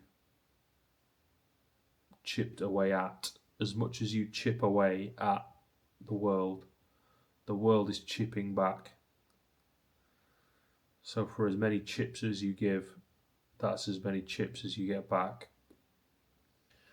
But if you get, you've only got so many chips to give yourself. You probably get 100 times as many chips back, because there's so many more people than you as an individual. So you've got to recognize that your ability to actually affect life is limited. That you do have limits to your power.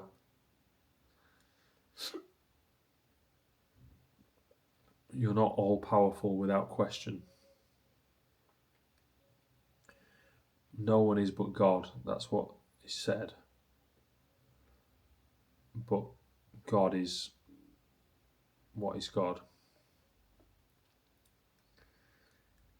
God is in everything. God is as everything. God is of everything. God is everything.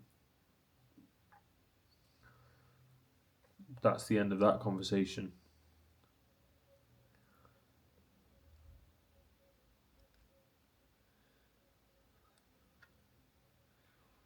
But, I mean, introducing the concept of God leaves you without question for your own personal sense of independent self-identity. Because the concept itself is so all-pervasive that you have no option but to merge with all that exists around you. All those thoughts that are floating around somewhere, rattling around in your head, pecking away at you, driving you nuts. That's all that you are left with to merge with.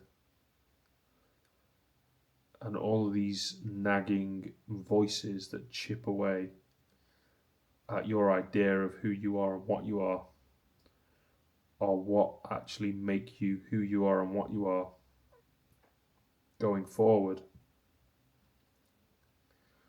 And that actually turn you into who you become.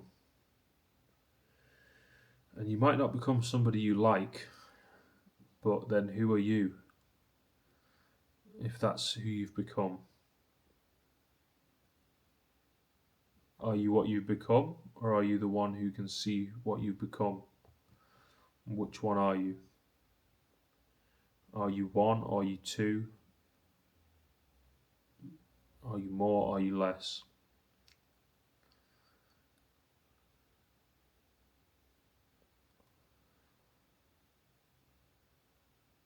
And these aren't questions that can be answered, although people try.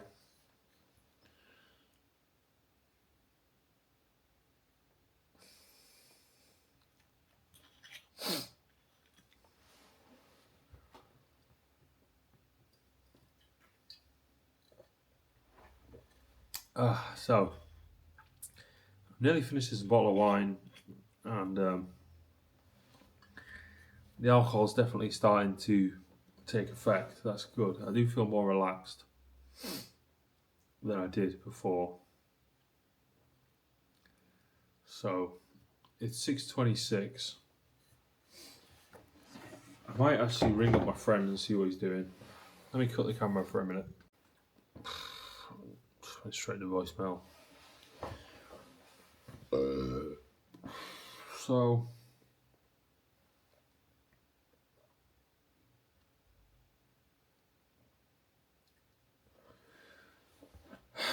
I don't know what to do. I've been thinking a lot recently. I got caught up in the great sort of excitement, the rush of deciding to sell my house. It's not a decision I've ever made before to say, okay, I'm going to sell my house. But I think it turned out to be a decision that brought a lot of ideas and ultimately left me with the realization of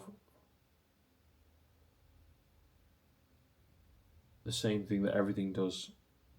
Like, this is not it. This is not the end. Nor is it the beginning.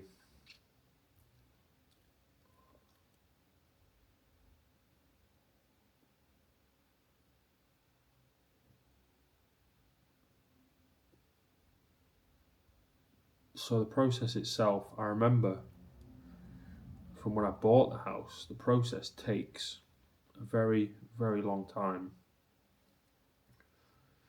When you're somebody who's anxiously waiting for, that big change in their life, which is me. I'm desperate for the change, absolutely desperate. But what can I do? It's a slow process. It could have been quicker. I made the mistake of going for more money and therefore taking longer. It might not even work out in my favour. I might end up with less money as a result. I don't even know what's going to happen. So I don't know. I'm not going to regret any of my decisions. This is all going to become like a part of the story that I have to carry with me, and for that reason I have to claim its perfection. But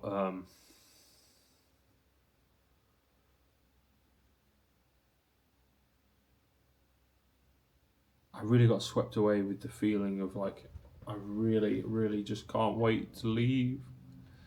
And that was giving me so much, electricity within my self, my soul. Like I felt vibrant, I felt excited, I felt alive again. And then that slowed down, that calmed down. And then I came back to the present moment. And then I started thinking again. And then I realised it was going to take a lot longer than I thought to get what I want. Really, that there's no instant gratification.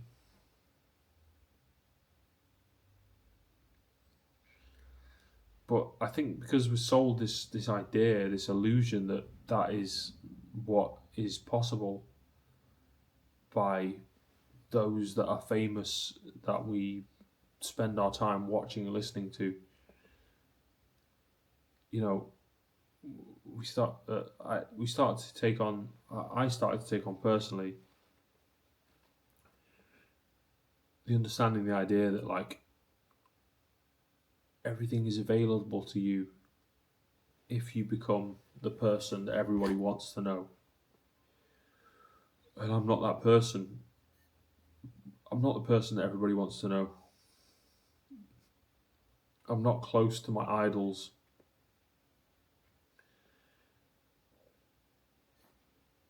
I'm so far away that it's laughable.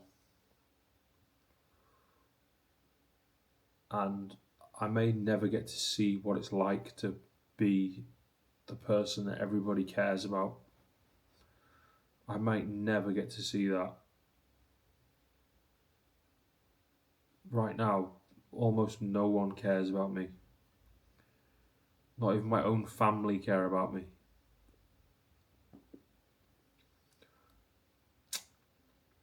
I truly am like an island of my own, just separate, left alone, rarely visited.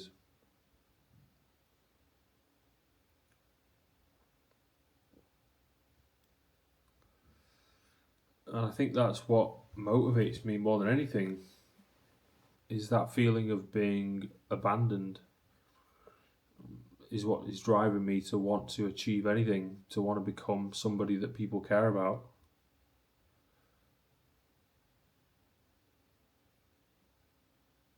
And I don't know what the secret formula is, if there is one. I don't know the answer to the question of like, how do you do it? What's the magical solution to everything? How do you solve everything? I mean, in the Hitchhiker's Guide to the Galaxy is 42, but it's obviously not that, is it? But I don't know. I guess I've come to a much greater acceptance of myself, especially through making these videos, to be able to feel and to think and to say, like, this is who I am. Whether I'm broken or whether I'm, laughing my way through the day, that's all me. I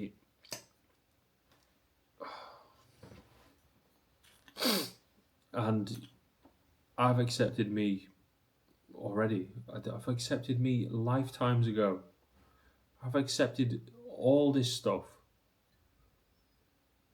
and I'm still being challenged by stupidity on a constant basis of people who just do not understand what it means to have a unique lived experience.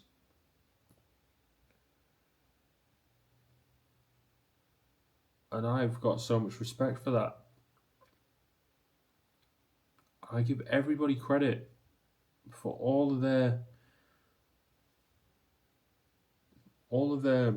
troubles. I give them credit, all of them. And I give them a pat on the back, because I always have the feeling like that you've done your best, and your best isn't good enough for the world a lot of the time.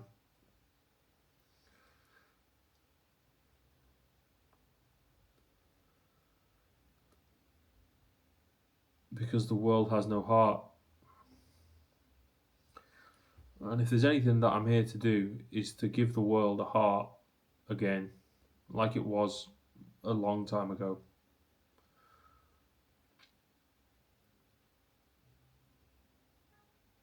But like it's lost now. The heart and the soul of the planet has vanished.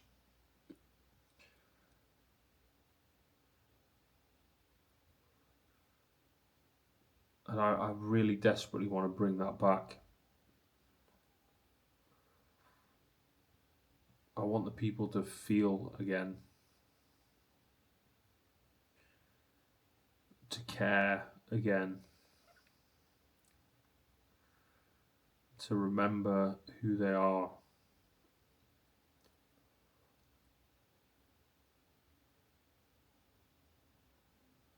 Don't let the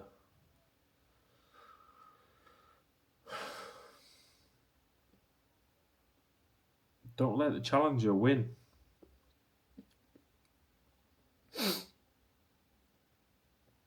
That essence, that soul, that spirit, that demon, that demonic force that is trying to corrupt and destroy. Do not let that win the battle.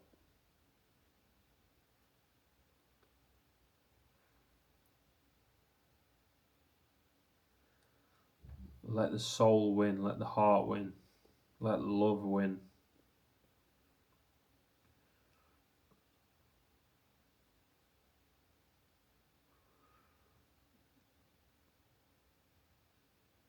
But it's not the message for the times. It's like people just want to hear the literal complete opposite of what I'm saying. Because they're all fucked.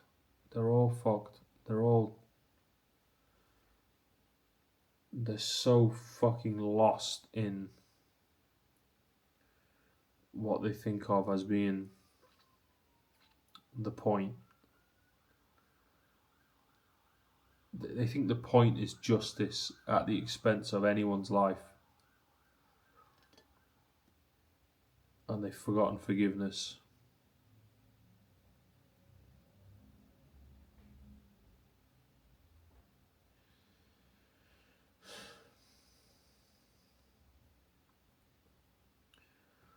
And I really don't want to see that win.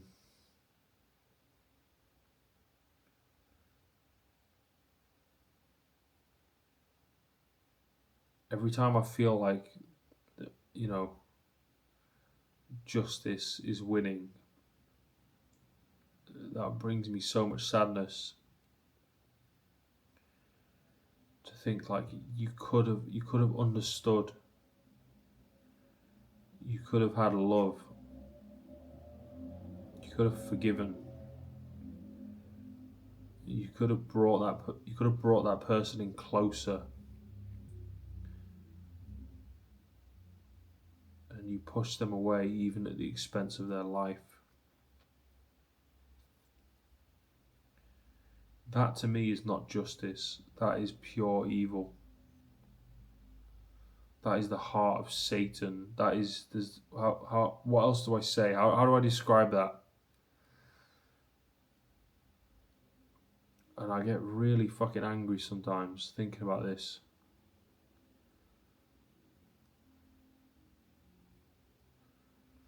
Because I spend so much of my time caring. I spend so much of my time caring about the people.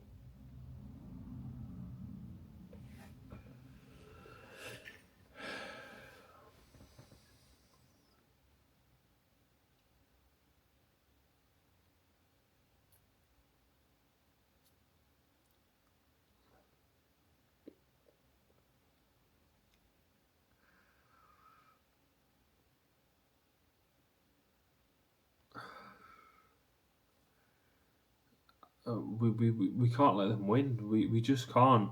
We have to do everything we can to keep the savages at bay. What else do I fucking have to say? I don't know what else to say. Like, where is your humanity? Where is your heart?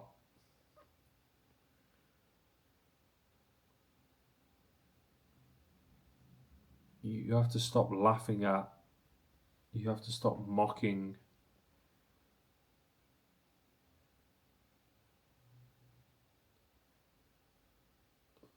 The people that the people. You have to stop laughing at. You have to stop mocking the people.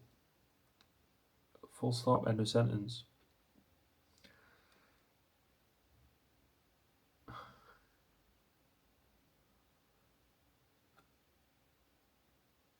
Like, you use your fucking brain, for fuck's sake. Try and create something that will help the situation.